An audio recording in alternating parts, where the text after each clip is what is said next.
ఏమడుగుతున్నాడు? ఏమండి ఈ నాలుగు ఒకటే అంటున్నారు కదా మీరు. ఒకే జడ వస్తువు స్థితిభేదం చేత, రూపభేదం చేత, ఉపయోగ భేదం చేత దానికి ఇన్ని పేర్లు పెట్టామంటున్నావు కదా. మరి అసలు ఆ నాలుగు వస్తువులు ఉన్నాయా? మళ్ళీ ఏమడుగుతున్నాడండి? అంతకుముందే ఉన్నాడు రూపమనోనాశములు అన్నావు, మనోనాశం చేస్తే ఈ ఒక్క సాధనే 3 దేహాలకి సరిపోతుందా అని అడిగాడు. ఆ తర్వాత ఏమన్నాడు? అసలు మనోనాశం చేస్తే బుద్ధి చిత్తం అహంకారం మిగిలే ఉంటాయి కదా, మరి దాని సంగతి ఏమిటన్నాడు. ఆయన ఏం చెప్పాడు? ఇదంతా ఒకటే నాయన, చైతన్య వస్తువు అనే ఏక వస్తువు ప్రజ్ఞానం ఏదైతే ఉన్నదో ఆ ప్రజ్ఞ యొక్క ప్రభావం చేతనే మనసు పనిచేస్తుంది కానీ స్వయంగా పనిచేయడం లేదు. మనసు జడవస్తుంది ఆయన. ఈ మనసుని విషయాకార వృత్తిని పొందనివ్వకుండా బ్రహ్మాకార వృత్తిని కనుక పొందేటి చేసినట్లయితే దీనికి 2 అలవాట్లు ఉన్నాయట. అయితే ఏమవుతుంది? పని చెప్పకపోతే ఏదో ఒక దిశగా పోతుంది, దాన్ని ఆపడం కుదరదు, దానికి చలనం తప్పదు. మనసు అంటేనే చెల్లించేదని అర్థం.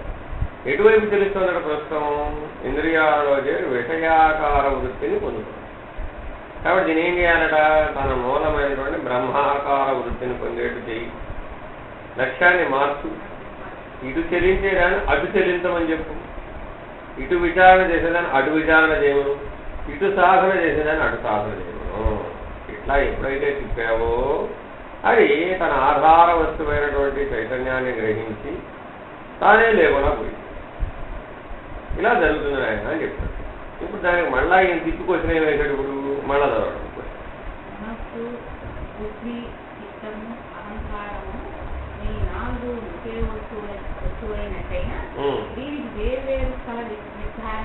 ఎందుకు పెట్టారు అలాగా? మరి నువ్వు అంతా ఒకటే అంటున్నావు, కానీ మనమేమంటున్నావు? హృదయం అంటే ఒక దగ్గర ఉందంటున్నావు, మనస్సు అంటే ఒక దగ్గర ఉందంటున్నావు, ఒక తీరుగా పనిచేస్తుంటున్నావు, బుద్ధి అంటే మరొక తీరుగా పనిచేస్తుంది. దానికి ఒక స్థలము, ఒక నిర్ణయము, ఒక విధానము చెప్పారు కదా మరి వేదాంతంలో. అలా ఎందుకు చెప్పారు?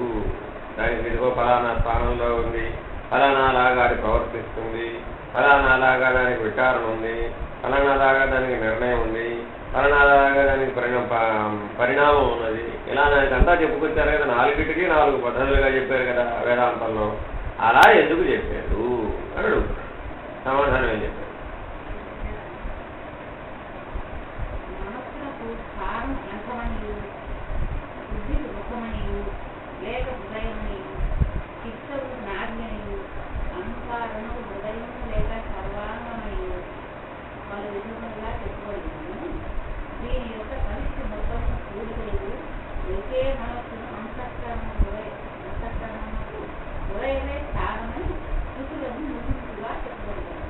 అంటే అర్థం ఏమిటి? ఒక్కొక్క ఉపనిషత్తులో మీకు ఒక్కొక్క సాధన చెప్పేటప్పుడు యోగ ప్రధానంగా చెప్పేటప్పుడు ఒక తీరుగా, జ్ఞాన ప్రధానంగా చెప్పేటప్పుడు ఒక తీరుగా, భక్తి ప్రధానంగా చెప్పేటప్పుడు ఒక తీరుగా, కర్మ ప్రధానంగా చెప్పేటప్పుడు ఒక తీరుగా ఆయా ఉపనిషత్తులు ఈ మనసుకు అనేక రకాలైనటువంటి స్థానములని, స్థితుల్ని నిర్ణయించి అతని యొక్క స్వభావం తెలియాలి అంటే అతని ముఖాన్ని చూడవయ్యా తెలుస్తుంది. నిజంగా తెలుస్తుందే. బుద్ధికి స్థానం ఏమిటంటే ఇప్పుడు ముఖం అంట. నిజంగా ఇప్పుడు మనం ఒక మనిషిని ముఖం చూడగానే వాడి స్వభావం ఏమిటో చెప్పగలుగుతామా? చెప్పలేవు కదా. కానీ ఎట్లా చెప్పారు అది? అంటే ప్రాథమిక దశలలో తెలుసుకోవడం కోసం చెప్పాలి కాబట్టి అట్లా చెప్పారు. మనం తెలుసుకోవడం కోసం చెప్తున్నామా? కాదు కదా. నిరసించడం కోసం చెబుతాం.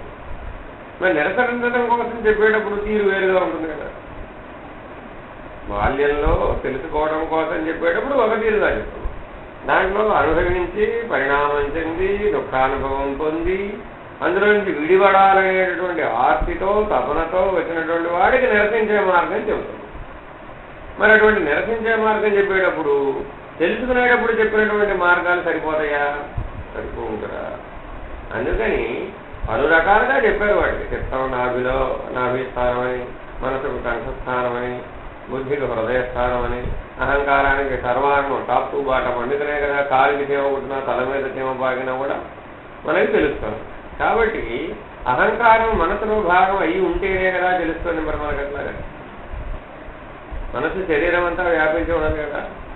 కానీ ఎట్లా వ్యాపించదు? అహంకార రూపకంగా దేహాభిమాన రూపంగా వ్యాపించదు. అంతేనండి. మనసు కంఠస్థానంలో ఎందుకు ఉంది?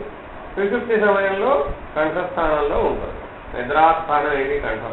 తెలివి ఇక్కడికి పడిపోయింది, అందుకే తల వాలిపోతుంది. కారణం ఏమిటి? మనసు ఇక్కడికి పడిపోయింది.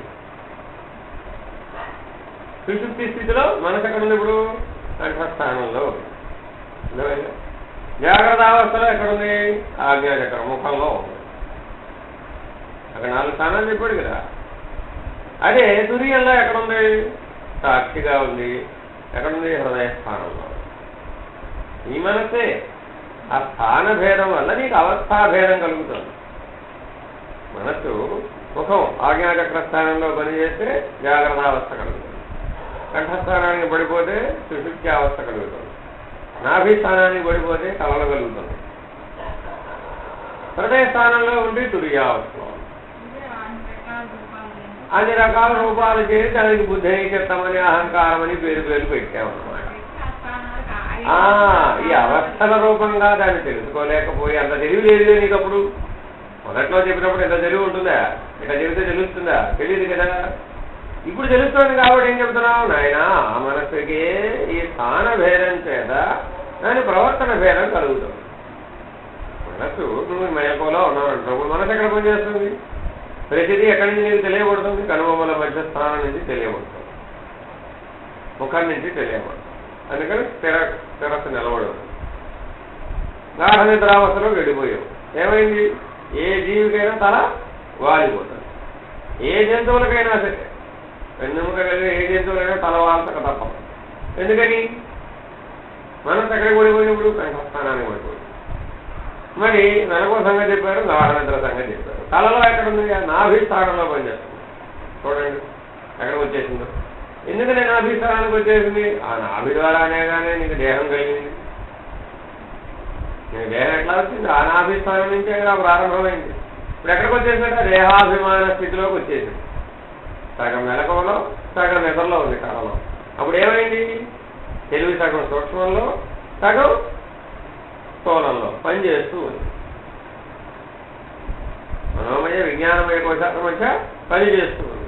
అప్పుడు ఏమైనప్పుడు వాసనాబలంతో కూడినటువంటి ఏ బలీయమైన జ్ఞాపకాలు అయితే ఉన్నాయో, ఏ బలీయమైన జ్ఞాపకాల చేత ఈ దేహం ఏర్పడిందో ఆ స్థానానికి చేరిపోయింది. అన్నీ ఇందులోవే కదా. అన్నీ ఇవే రకరకాలుగా చెబుతున్నావు. ఎందుకు? నిన్ను ఒప్పించడానికి, నీవు ఆత్మస్వరూపుడని నీకు విశ్వాసం కలిగించడం కోసమని, నీ సందేహాలను నివర్తింపజేయడం కోసమని ఇన్ని రకాలుగా చెప్తున్నావు. ఎందుకని? నీ జీవితంలో అనేక రకాల సంఘటనలు, అనేక రకాలైన పరిస్థితులు, అనేక రకాలైన ఆకర్షణలు, అనేక రకాలైన సంస్కార బలాలు నీకు పనిచేసినాయి, పనిచేస్తూ కూడా ఉంది. అవి పనిచేసినప్పుడు నీకు సందేహం కలుగుతూ ఉంటుంది. అందుకని నీకు వాటిని నివర్తింపజేయడానికి, వాటిని నిరసింపజేయడానికి కోసమని పంచకోశ పద్ధతిగా చెబుతున్నాడు, అవస్థాత్రయ పద్ధతిగా చెబుతున్నాడు, శరీరత్రయ పద్ధతిగా చెబుతున్నాడు. ఇంకెలా చెబుతున్నాడు? మనసు, బుద్ధి, చిత్తం, అహంకారం దాన్ని విడగొట్టి చెబుతున్నాడు. అదంతా ఒకటే. ఇదంతా ఎందుకు చెబుతున్నావు? నువ్వు అది కాదని నిరసింపజేయడానికి కావాల్సిన బలం సంపాదించడం. అంతా మనసే. అది అయితే అది జడం. అదేమిటి? జడం ఎట్లా వినపకుండా పెట్టింది. ఏం జరిగింది? దానికి ప్రజ్ఞ వచ్చి చేరింది. దాంట్లో ఏంటి? ప్రజ్ఞలో చేరిందా? ప్రజ్ఞలో చేరిందా? వినపకుండా అగ్నిలో వేసాం, అగ్ని వచ్చి వినపకుండుకు చేరుందా? చేరదు కదా. అగ్ని ఎప్పుడు అగ్ని స్థానంలోనే ఉంది. వినపకుండా పట్టుకుపోయి అగ్నిలో వేసాం. వేస్తే ఏమైంది? మండిపోతుంది. మండిపోతే ఏమైంది? ఎన్ని అవయవాలు ఉంటే అన్ని అవయవాకారం చెందింది, ఎన్ని విషయాలుంటే అన్ని విషయాకారం చెందింది, ఎన్ని పనులుంటే అన్ని పనుల ఆకారాన్ని చెందింది, ఎన్ని సంస్కారములుంటే అన్ని సంస్కారముల ఆకారం చెందింది, ఎన్ని ఫలితాలుంటే అన్ని ఆకారం చెందింది. ఎట్లాగా? 3 గుణాలను ఆధారం చేస్తుంది, 3 శరీరాలని ఆధారం చేస్తుంది, 3 అవస్థలను ఆధారం చేస్తుంది. 3గా ఉన్న వాటిని అన్నింటినీ ఆధారం చేసుకుని ఇంతగా అనేకం అయిపోయింది. ఎంతగా అనేకం అయిపోయిందంటే ఇప్పుడు అది తప్ప అసలు జీవితంలో మరొకటి కనపడకుండా ఉన్నంతగా అయిపోయింది. కానీ దాంట్లో ఉన్న అగ్ని చల్లారిపోయింది అనుకోండి, ఇప్పుడు ఏమైంది? జడ వస్తుంది. ప్రతాపం అంతా చైతన్యానిది కానీ అగ్నిది కాదు కదా. జ్ఞాపకుండా ఏం చేయగలుగుతుంది? ఏం చేయలేదు కదా. ఎందుకని? అందుకే మళ్ళా రెండో ఉపమానం చెప్పాడు. ఇట్లా అనుకుంటావనే ఏం చెప్పాడు? సమిష్టికి మాట్లాడినప్పుడేమో అగ్నిగుండు, అర్థమైందా? అదే వ్యక్తికి మాట్లాడినప్పుడు ఏంటి? లక్కా బంగారం. నీ సంస్కారముల మూత ఎట్లా ఉంటే ఆ మూత మేరకి తయారైంది. తయారైన దానికి పోయి నిలకడొచ్చిందా? మళ్ళా దాన్ని చేరిస్తేనే నిలకడొస్తుంది. అదేమో వ్యక్తికి. లక్కా బంగారం ఏమో వ్యక్తి, అగ్నిగుండేమో సమిష్టి.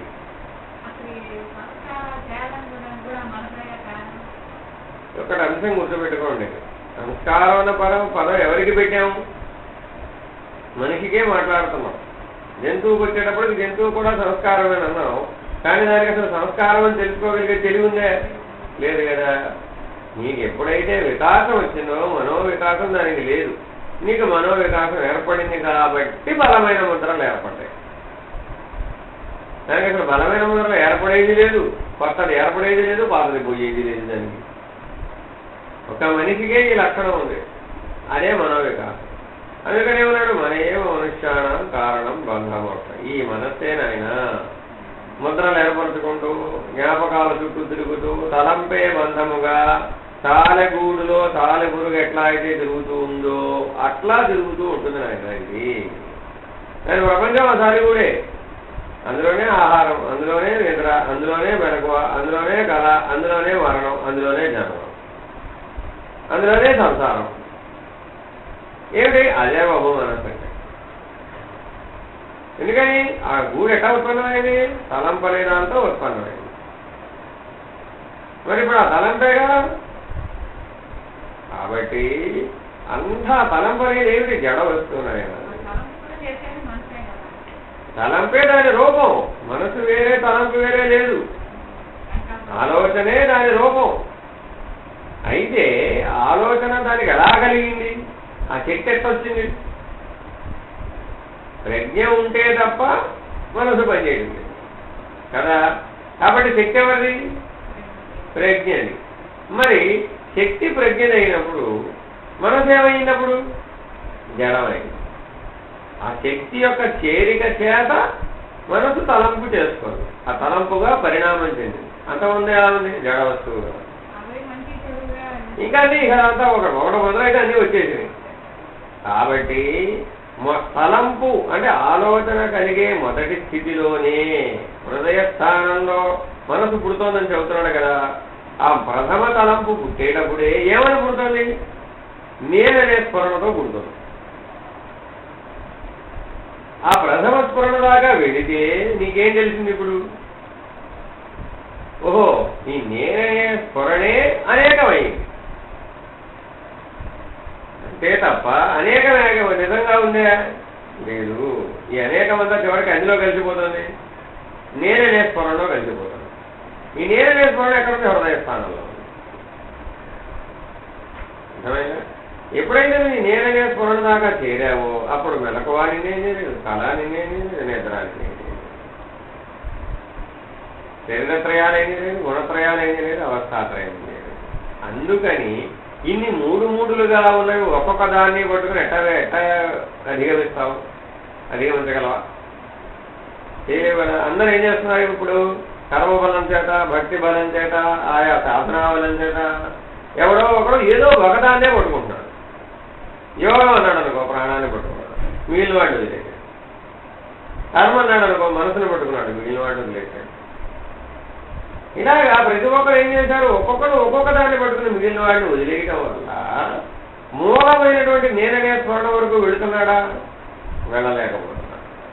కాబట్టి నువ్వు సాధన అంటూ చేస్తే ఎటువంటి సాధన చేయాలి?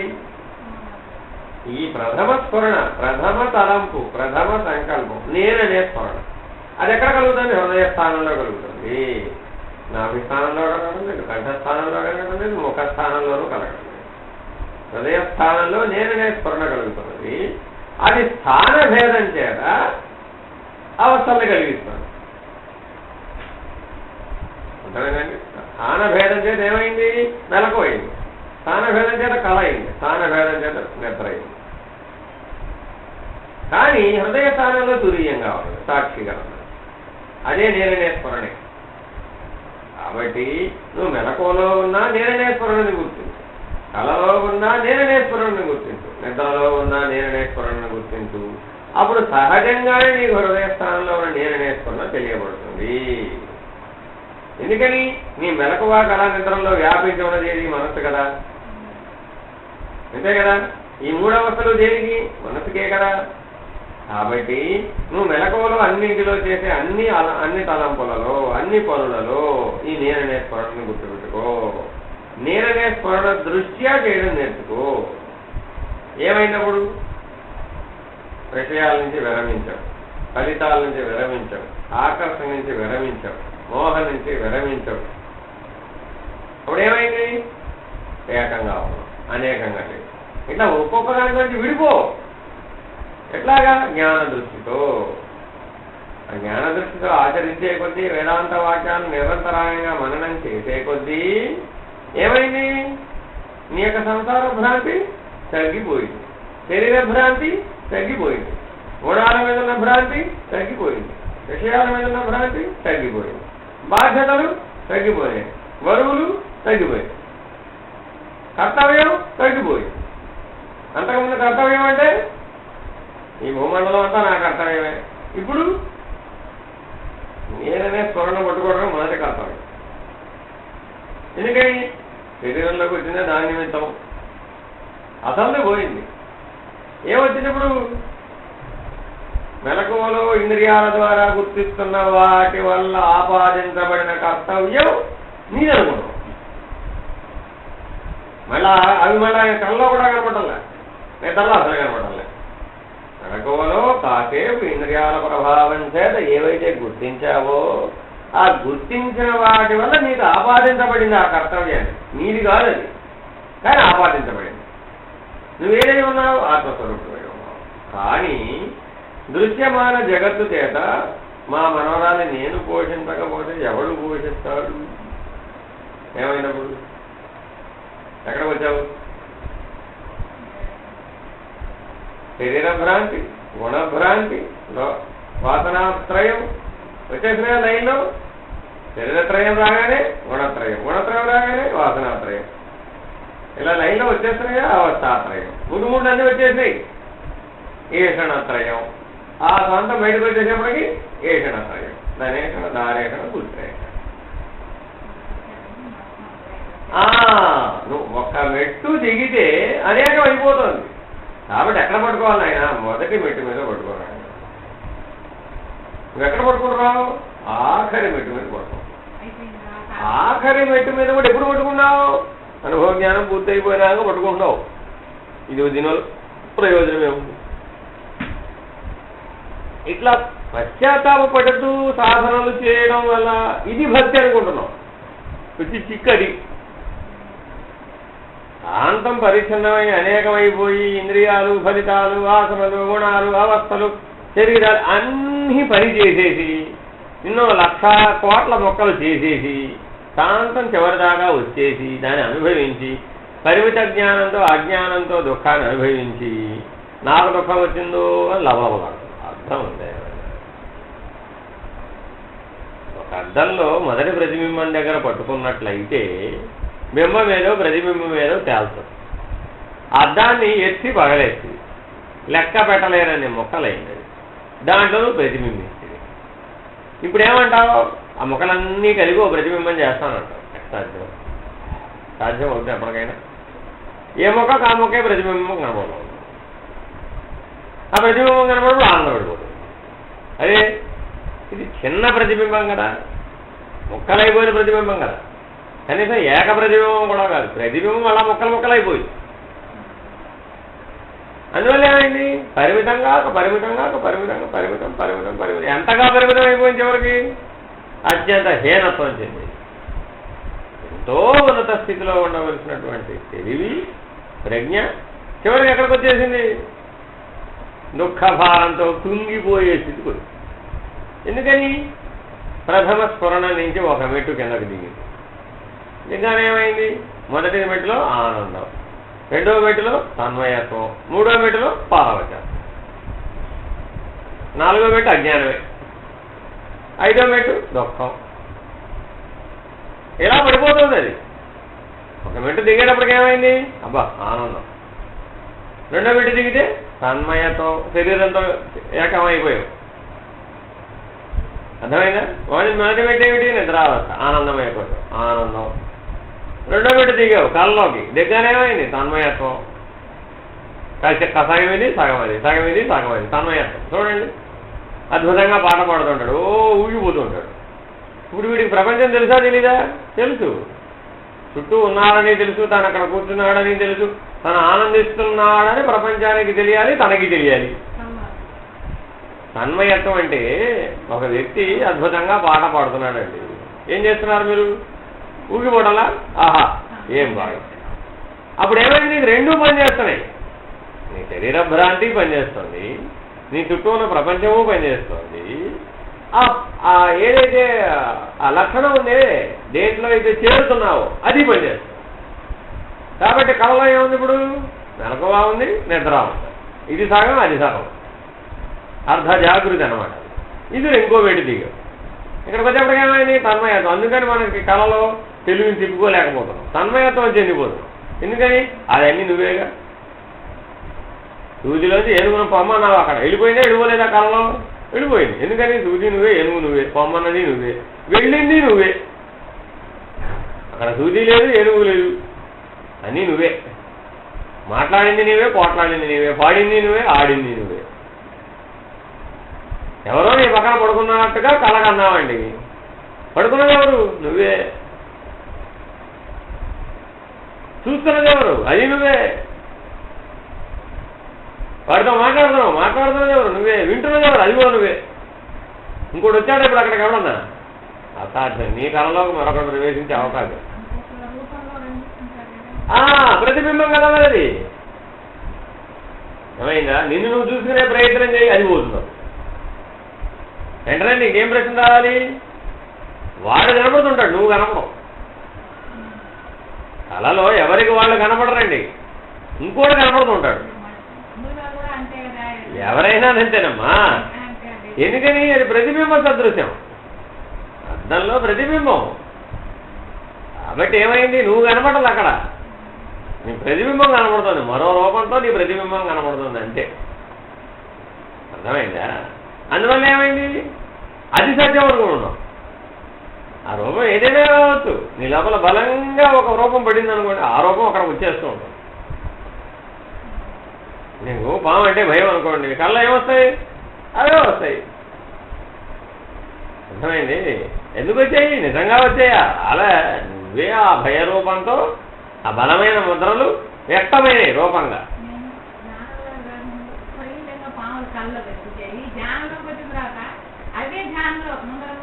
అవే పోతాయి.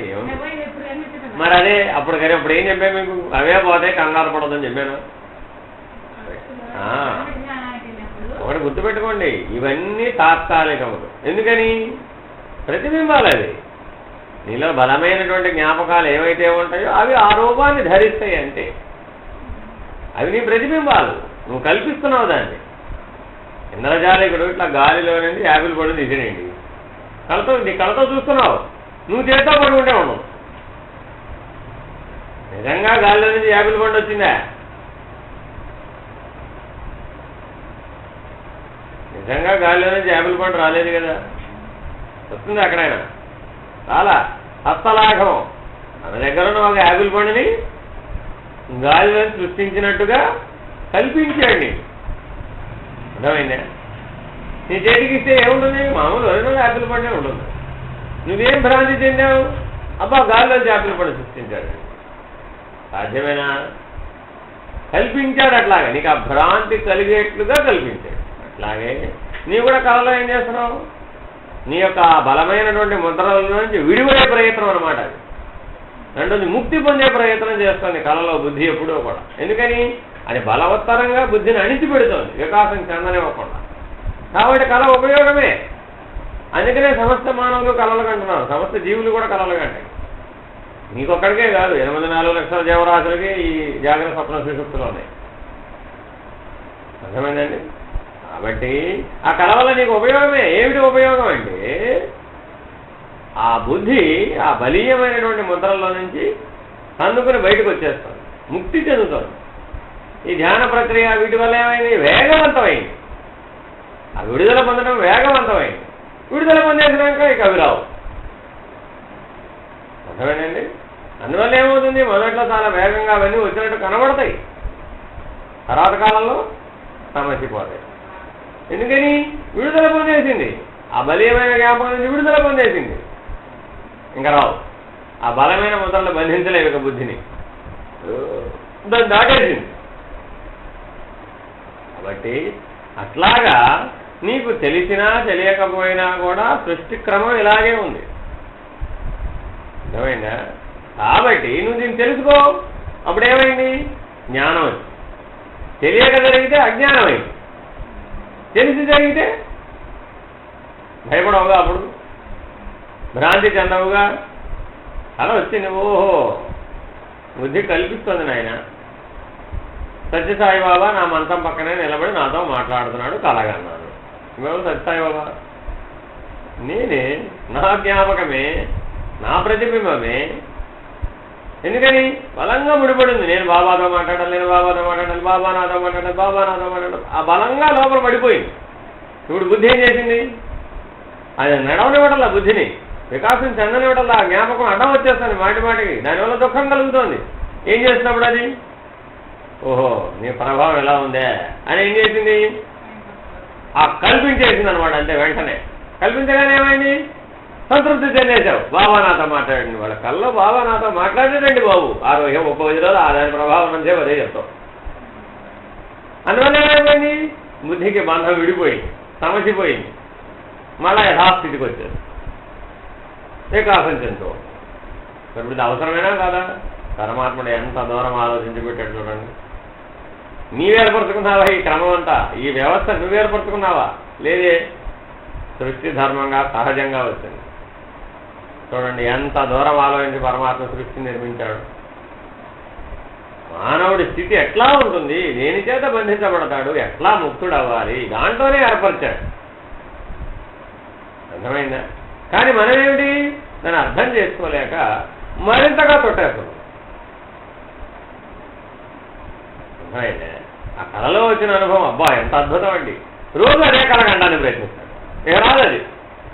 ఎందుకని? చెబుతాడు, అదే చెబుతాడు. ఏమండి అప్పుడు ఎలా కలిగిందో కానీ అద్భుతమైనటువంటి కళ వచ్చిందండి. ఆ తర్వాత నుంచి ఎన్ని రోజులు ప్రయత్నించినా రాలేదండి. జ్ఞానం వాళ్ళు కూడా ఇట్లాగే కథలు చెబుతుంటారు. అర్థమైందా? ఏవో కథలు చెబుతూ ఉంటాడు. ఈ వినేవాళ్ళు కూడా ఏవో చెబుతుంటారు వాడికి సమాధానాలు. అంతే, కల్పిత నిద్ర కదా అది. జ్ఞానం అంటే ఏమిటి? కల్పిత నిద్ర కదూ.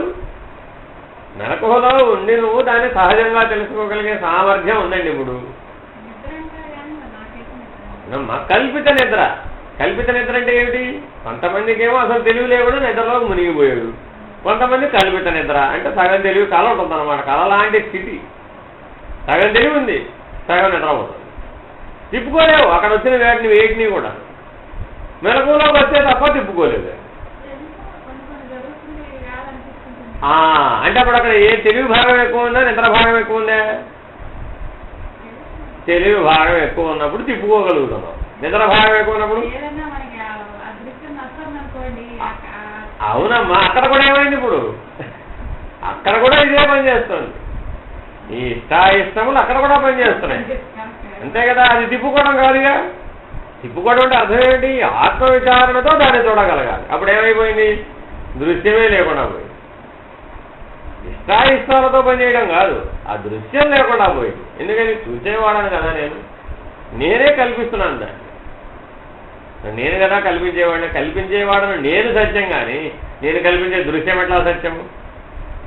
డైరెక్టర్ సినిమా తీస్తున్నాడండి, డైరెక్టర్లో ఉన్న ఆలోచనకి ప్రతిరూపం అది, అంతే కదా. సినిమా సత్యం అవుతుందా? అవును కదా. ఎందుకని? అందులో నటీనటులను ఎప్పుడైనా ఒకసారి మీరు వెళ్ళి అడగండి.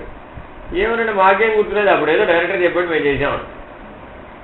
ఎందుకని వాడు ఏమనుకోలేదు, ఏమి మునిగిపోరా, అసలు ఏం చేశాడో కూడా వాడికి ఏం గుర్తులేదు. ఆ కాసేపు ఈ చెయ్యిడు తిప్పాడు, ఆ కాలాడు తిప్పాడు అంతే తప్ప తన స్వయంగా ఏమైనా ఉంది అందులో ఏం లేదు. అర్థమైందండి?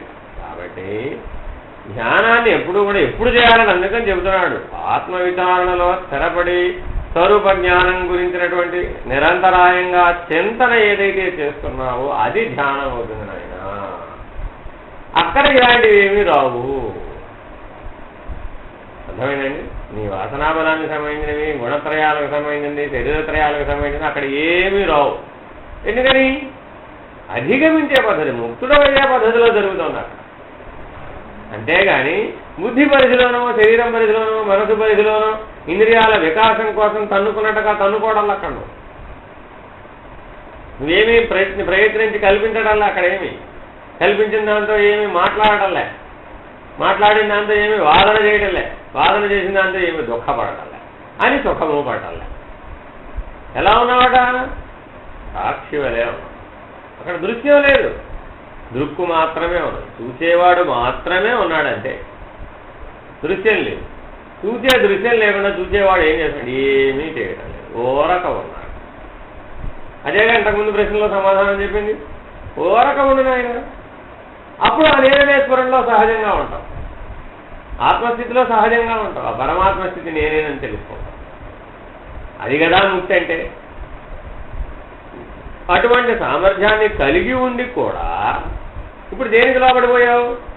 ప్రతిబింబాలకు లోబడిపోతున్నావు, జడ వస్తువుకి లోబడిపోతున్నావు. జడ వస్తువు సత్యం అనుకుంటున్నావు. వా, మామిడి పండు అండి ఎంత అద్భుతంగా ఉందంటారు చిన్నరసాము. ఏమైనప్పుడు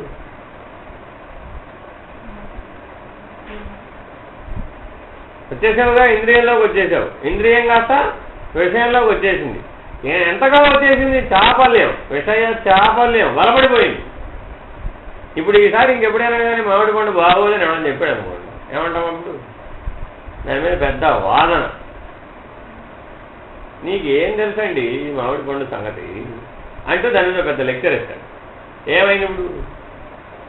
అర్థం ఉందా ఏమైనా? వాడు అనటం ఏమిటి, మనం మాట్లాడటం ఏమిటి, దేని గురించి చర్చిస్తున్నాం? రోజువారీ మనం మాట్లాడే మాటల్లో చూడండి ఎన్ని ఉంటాయి ఇటువంటివి. అన్నీ అవే, అన్నీ ఇంద్రియ చాపల్యంతో మాట్లాడేవి. మరి ఇప్పుడు సాధకుడైనటువంటి వాడు, ఆత్మవిచారంలో ఉన్నవాడికి ఎప్పుడు మౌనం ఉంటుందా? సాధ మాట్లాడతాడా? ఎప్పుడు మౌనమే.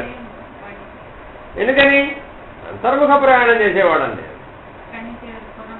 వెనక్కి వెళ్ళేవాడు. వాక్కు నుంచి బయటకు వచ్చేవాడు కాదు. నేను వాక్కు పుట్టే స్థానం నుంచి వెనక్కి వెళుతున్నాను. నా ప్రయాణం వెనక్కి, మూలంలోకి. నా మూలాన్ని నేను తెలుసుకోవాలి. అప్పుడు కదా నేను ఈ శరీరంలోకి వచ్చినటువంటిది ఎందుకనేది లక్ష్యం నాకు తెలిసి సార్థకమయ్యేది. అనే లక్ష్యంతో ప్రయాణం చేసేవాడు సాధకుడు. ఇప్పుడు సాధకుడు అయిన వాడికి సాధకుడు కాని వాడికి ఎంత భేదం ఉందో చూడండి. నియమాలన్నీ సాధకుడికే ఉంటాయి. ఎవడు పెట్టాడు? వాడే పెట్టుకున్నాడు. మిగిలిన వాళ్ళు, బాహ్యంలో ఉన్నవాళ్ళు, అది ఆయన చెప్పాడండి 40 రోజులు చేయమన్నాడండి. 41 రోజులు ఏం చేస్తాడు? పడితే అడకన పెట్టేస్తాడు, నియమాలన్నీ వదిలేస్తాడు. సాధకుడు ఎవరో చెప్తే చేయలే, అది ఉన్నతోన్నతమని తెలుసుకున్నాడు. ఆ తెలుసుకున్న ఉన్నతోన్నతాన్ని జీవితంలో, నిత్య జీవితంలో మరణం వరకు ఆచరించడానికి సిద్ధపడ్డాడు. ఇప్పుడు దానికి పరిమితి ఉందా? లేదు. సహజం అవుతాడా అవడా? మరి అట్లా చేసినప్పుడు అయిపోతాడు. నువ్వు 10 రోజులు, 30 రోజులు, 40 రోజులు చేస్తే ఏమవుతావు? యాంత్రికం అవుతావు. మహా అయితే చేస్తావు, యాంత్రికం అవుతావు. అది సమర్పణ భావంతో చేస్తే, ఇష్టం కాదు, సమర్పణ భావం. ఎందుకని? నిన్ను మరొకడికి సమర్పించుకుంటే తప్ప వాడు జ్ఞానం బోధించడు. అశరీర పద్ధతిని బోధించాలి అంటే నువ్వు వాడికి సమర్పించబడితే తప్ప వాడు బోధించడు. వాడి సంకల్ప బలం నీకు తెలియదు, వాడి ప్రభావం నీ మీద పనిచేయదు, వాడి జ్ఞానం నీలో ప్రవేశించదు, వాడి ప్రజ్ఞ నీలో ప్రవేశించదు, వాడి చైతన్యం నీలో ప్రవేశించదు. ఎందుకని? నువ్వు హృదయ ద్వారాలు తెరవాలి. నీ ప్రయత్నం ద్వారా నీ హృదయ ద్వారం తెరవాలి. దానికి అడ్డంగా మనస్సు, బుద్ధి, చిత్తము, అహంకారం చుట్టూ కావాలన్నాయి. వాటిని నిరసిస్తూ వాటిని పక్కకి నెట్టివేస్తూ ఆ వేదాంత వాక్యాలకు ఆశ్రయం ఇస్తూ ఆత్మస్థానానికి ఆశ్రయం ఇస్తూ స్వరూప స్థితిని యొక్క ద్వారాలను తెరిస్తే హృదయ ద్వారం తెరిస్తే కదా. ఎందుకు భగవంతుడు కనబడలేదు? ఆ ద్వారం తెరుగు, కనబడతాడు. నీకు ఆత్మసాక్షాత్కారం ఎందుకు అవ్వలేదు? అది ఎక్కడుందనో అసలు అక్కడ దాకా పోతేగా. బయట ఉన్న కావలి వాంటర్తోనే సరిపెట్టుకుంటుంది. కాబట్టి గురు సత్తా పనిచేయాలన్నా, ఈశ్వరీయ సత్తా పనిచేయాలన్నా, ఆ దైవం పనిచేయాలన్నా, తెలియబడాలన్నా నువ్వు ఏ స్థానంలో ఉండాలి? హృదయ స్థానంలో ఉండాలి, స్వరూప జ్ఞానంలో ఉండాలి, స్వస్థితిలో ఉండాలి. నేను ఆత్మస్వరూపుడని స్థిరమై ఉండాలి, మిగిలిన వాటిని నిరసించాలి. మరి ఇప్పుడు ఏమయ్యావు? ఎవరు పెట్టుకున్నారా నియమాలు? నేనేం పెట్టుకున్నాను. ఎవరి కోసం? నా కోసమే. ఎవరు తెలుసుకోవడం కోసం? నన్ను తెలుసుకోవడం కోసమే. నేను ఎందుకు పుట్టాను? అసలు పుట్టింది జీవిస్తున్నది, చనిపోతున్నది. నేనెవడను అనే ప్రశ్నకు సమాధానం కోసమని నేను ఏర్పాటు చేస్తున్నాను ఇదంతా కూడా. ఎందుకని? ఆ ప్రశ్నతోనే ఈ శరీరంలోకి వచ్చాయి, ఆ ప్రశ్నతోనే ఈ శరీరంలోంచి విడిచిపెడుతున్నా. మధ్యలో కూడా నేను చేస్తున్న పని అదే. నిమిషానికి ప్రశ్న రావడంలా. కుటుంబంలో ఒకటి ప్రతిపాదించామండి, మరొకటి దాన్ని ఖండించేటండి. వెంటనే ఏమన్నావు? నువ్వెవరయ్యా చెప్పడానికి అంటున్నావా లేదా? దానికి ప్రతిబింబం ఏమిటి? అసలు నేనెవడనేగా. ఎదుటివాడిని నువ్వెవరని ప్రశ్నిస్తున్నావండి. అసలు దానికి ప్రశ్న, మూల ప్రశ్న ఏమిటి? నేనెవడను, నేను ఫలానా, నువ్వెవడు మాట్లాడడానికి అనే ధోరణిలో మాట్లాడు. నేను ఫలానా సత్యమేనా? ఇది విచారణ చేసావా? లేదు కదా. అయిపోయింది, నిర్ణయం చేసి పడేసావు.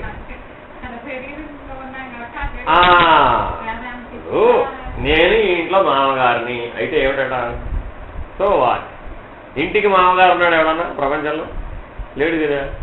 నిన్ను మామగారిని గౌరవించేవాడుంటే నువ్వు మామగారు అవుతావు, అంతే కదా. నేను మామగారిని నువ్వు గౌరవించాల్సిందేనంటే ఇప్పుడు వాడు ఇష్టపూర్వకంగా గౌరవిస్తున్నాడా? బలవంతంగా. ఏమైంది ఇప్పుడు? నీకు దుఃఖభాగమే, వారికి దుఃఖమే. చూడండి ఎంత తమోగుణమో. ఇప్పుడు మనం పిల్లల్ని ఎలా అడుగుతున్నాం? నన్ను గౌరవించమేమిటి? డిమాండ్ అనమాట. గౌరవించమని బలవంతం చేస్తే గౌరవిస్తాడా?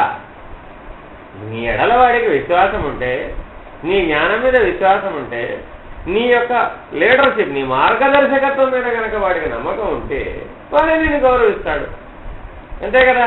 నా మార్గదర్శకత్వం మీద నీకు నమ్మకం లేదండి, నన్ను ఎట్లా గౌరవిస్తావు?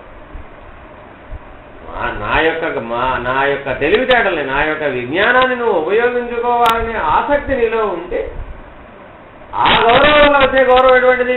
శాశ్వతమైనటువంటి స్థానం. అది చెదిరిపోదు. అది ఇప్పుడు మనం చూస్తున్నది. ఓ డబ్బా, స్వీట్ డబ్బా తెస్తే గౌరవిస్తాం, స్వీట్ డబ్బా తేకపోతే ఏమీ లేదు. ఏమైంది ఇప్పుడు? పదార్థంతో ముడిపడిపోయి, శరీర భ్రాంతితో ముడిపడిపోయి.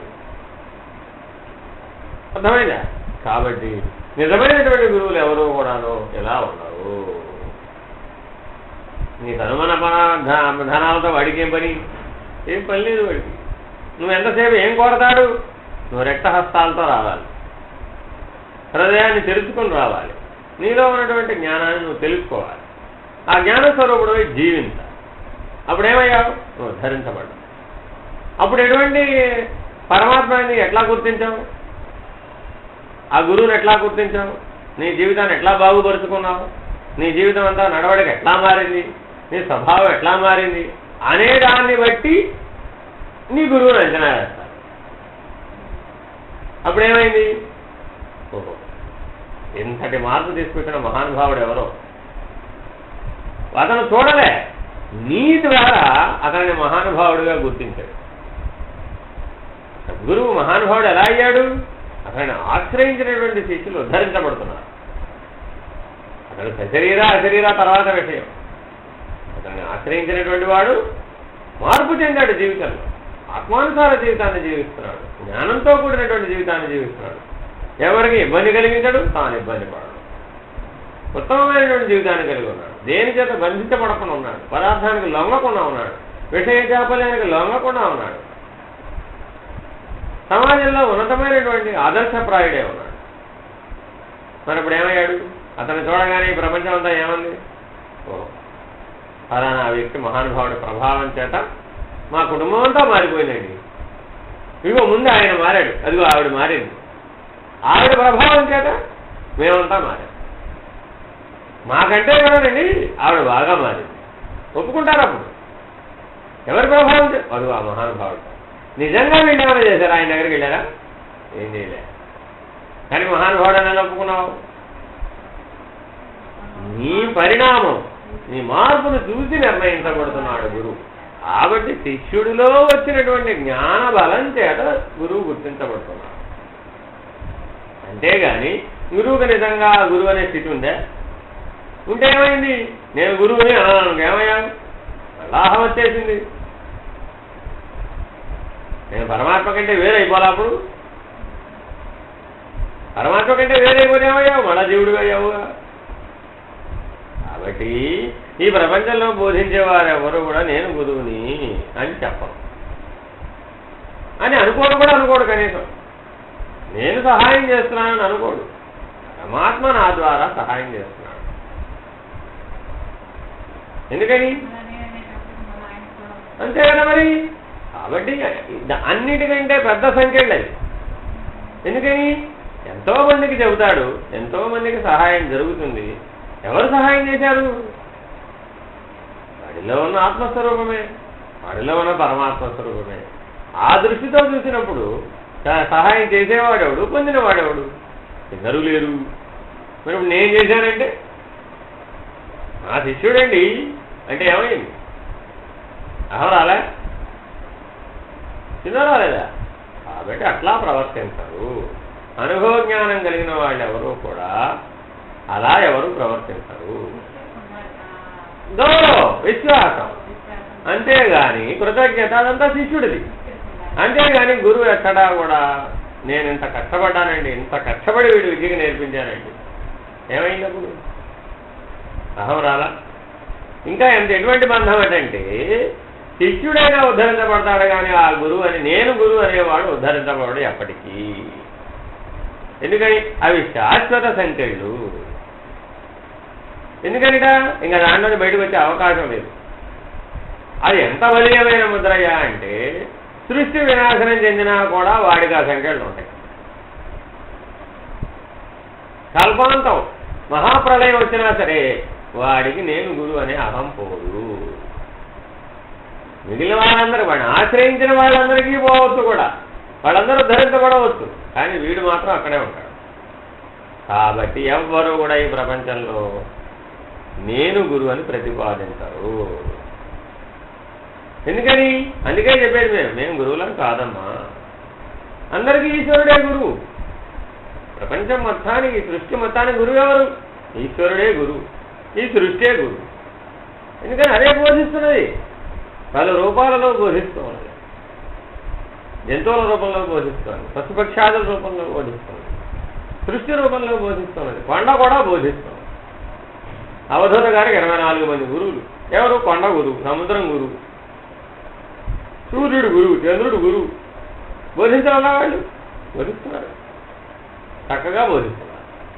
ఎలాగా? నువ్వు ఆ దృష్టితో చూస్తే, ఆ దృష్టితో స్వీకరిస్తే. మరి ఇప్పుడు గురువు కానిదేది? అనంత సృష్టి గురువే. అనంత సృష్టి పరమాత్మయే. ఆ పరమాత్మే నిజమైన గురువు. అతడే నీకు బోధ చేస్తున్నాడు.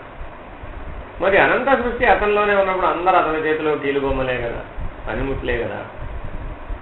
ఒకనొక పనిముట్టు ఉత్తమమైన పనిముట్టు. ఆ ఉత్తమమైన పనిముట్టును ఉపయోగిస్తున్నాడు.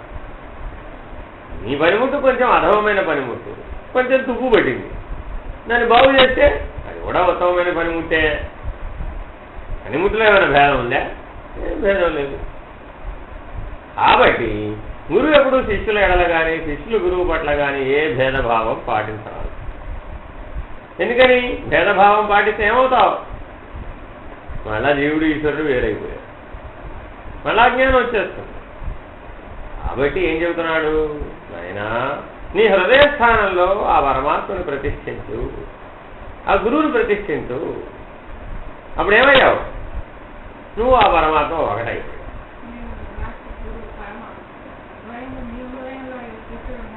అది రెండో పద్ధతి. అది సమిష్టానుభవం, బ్రహ్మానుభవం. ఇప్పుడు వ్యక్తికి మాట్లాడుతుంది. బ్రహ్మానుభవానికి మాట్లాడేటప్పుడు ఏమవుతావు? శిష్యుడే గురు హృదయంలో ఉంటాడు. అప్పుడు గురు శిష్యులు ఒకటాయ. అర్థమైందండి? అప్పుడేంటి? గురు శిష్యులు ఒకటైతే కానీ అది సాధ్యం కాదు. శిష్యుడు గురువుని ఆశ్రయించినంత వరకు ఆత్మానుభవం. అర్థమైందండి? ఇద్దరికి సంకల్పరీత్యా ఒకటే తీరుగా ఉంటారు. రెప్పపాటులో ఇద్దరు ఒక తీరుగానే ఉండిపోతారు. ఏ గురువు ఏ స్థితిలో ఉన్నాడు, శిష్యుడు ఆ స్థితిలో ఉంటాడు. బ్రహ్మానుభవంలో ఏం బోధించేది ఏముండదు అక్కడ. అంతా బోధించేదంతా ఆత్మానుభవం కిందే, పైన బోధించడానికి ఏం ఉండదు. అంతా నువ్వు గురు హృదయంలో ఉండి అనుభవించవలసిందే. గురువు ఆ స్థితిని అనుభవిస్తూ ఉంటాడు, నీవు ఆయన హృదయంలో ఉండి నీవు కూడా అనుభవిస్తూ ఉంటావు. తీరిపోయిన తర్వాత ఇక తీరిపోయిందండు అయితే బో అంటాడు, వచ్చేస్తావు కింద నీ స్థితిలో. అప్పుడేమైంది? నువ్వు ఏ స్థితిలో ఉన్నావు నీకు అనుభవం కలిగింది. కానీ ఇంతకుముందే అనుభవ జ్ఞానం ఉంది. ఇప్పుడు బ్రహ్మానుభవ జ్ఞానం. ఆ అనుభవ జ్ఞానంతో ఈ ఆత్మానుభవాన్ని మార్పు చేసుకుంటాడు. అసలు నేను వ్యక్తిని కాదు, నేను సమిష్టిని. ఈ వ్యక్తి లేదు, అసలు నేను లేనివాడు. ఉన్నది సమిష్టే. మారిపోయాడు అనమాట. అది ఎట్లా సాధ్యమంటే గురువు హృదయంలో శిష్యుడు ఉండాలి. గురువు అట్టి సామర్థ్యం కలిగిన వాడే ఉండాలి మళ్ళా. కాబట్టి నువ్వు ఆశ్రయించేటప్పుడే సశరీర గురువా అశరీర గురువా తెలుసుకుని ఆశ్రయించు అని ఎందుకు చెప్పాడు మొదట్లోనే? ఇది కారణం. అందుకని నువ్వు లోపల ప్రయాణం, అంతర్ముఖ ప్రయాణం జరిగే కొద్దీ అది సశరీరమా అశరీరమా? అది అశరీరం కదా. మరి సశరీర పద్ధతి కలిగిన వాడిని ఆశ్రయిస్తే బయటికి చెబుతాడు. అర్థమైందండి? లోపలికి ప్రయాణం చెప్పడం. ఇహంలో నువ్వు సుఖంగా ఉండడం ఎట్లాగో చెబుతాడు. పరమార్థం చెప్పలేడు కదా. అతని సామర్థ్యం అంతవరకే. అతను తక్కువవాడని ఎక్కువవాడని కాదు అక్కడ అంశం. అందరి గురువులలోనూ పనిచేసేది ఈశ్వరుడే. నీ స్థితిని బట్టి నువ్వు ఆశ్రయి. నీకు వచ్చిన సమస్యని బట్టి ఆశ్రయి. ఏది దేని చేత తీవ్రంగా బాధించబడుతూ ఉంటే ఆ మేరకు ఆశ్రయి. ఇది నా అజ్ఞానం వల్ల బాధించబడుతున్నానని ఎవడైతే నిర్ణయం చేసుకుంటాడో వాడేం చేస్తాడు? అసలు ఆ మూలమైన అజ్ఞానాన్ని తొలగించుకునే ప్రయత్నం కోసం ఆ శరీర గురువుని ఆశ్రయిస్తాడు. అలా కాకుండా ఇహలోక పద్ధతిగా, ఇంద్రియాల పద్ధతిగా ఆశ్రయించినప్పుడు సశరీర గురువుని ఈ యంత్రం మీ ఇంట్లో పెట్టుకోండి, మీకు అన్ని సుఖాలు కలుగుతాయి, అన్ని లాభాలు కలుగుతాయి. ఏమిటది? సశరీర పద్ధతి.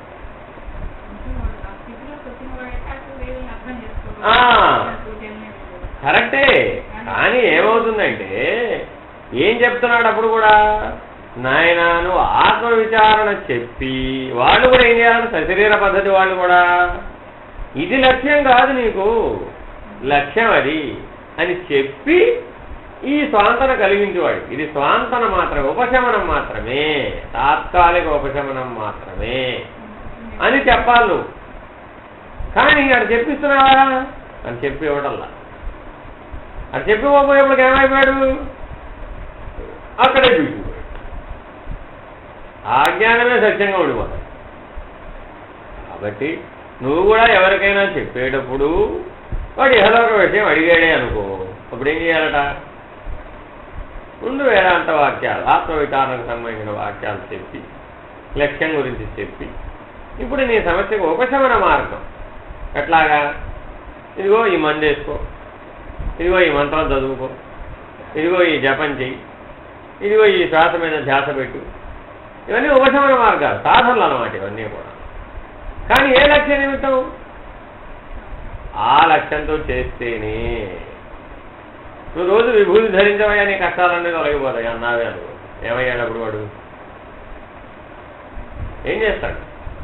ఏ భావన లేదు, విశ్వాసం లేదు, బలం లేదు. ఏం చేస్తాడు? రోజు విభూతి పెట్టుకుంటాడు, నాకే కష్టాలు రావాలి.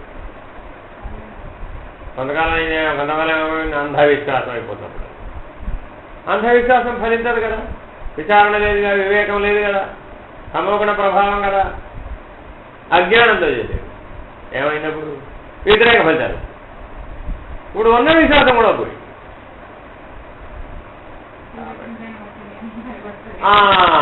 చివరికి 10 మందికి చెప్పేది కూడా అట్లాగే చెబుతాడు.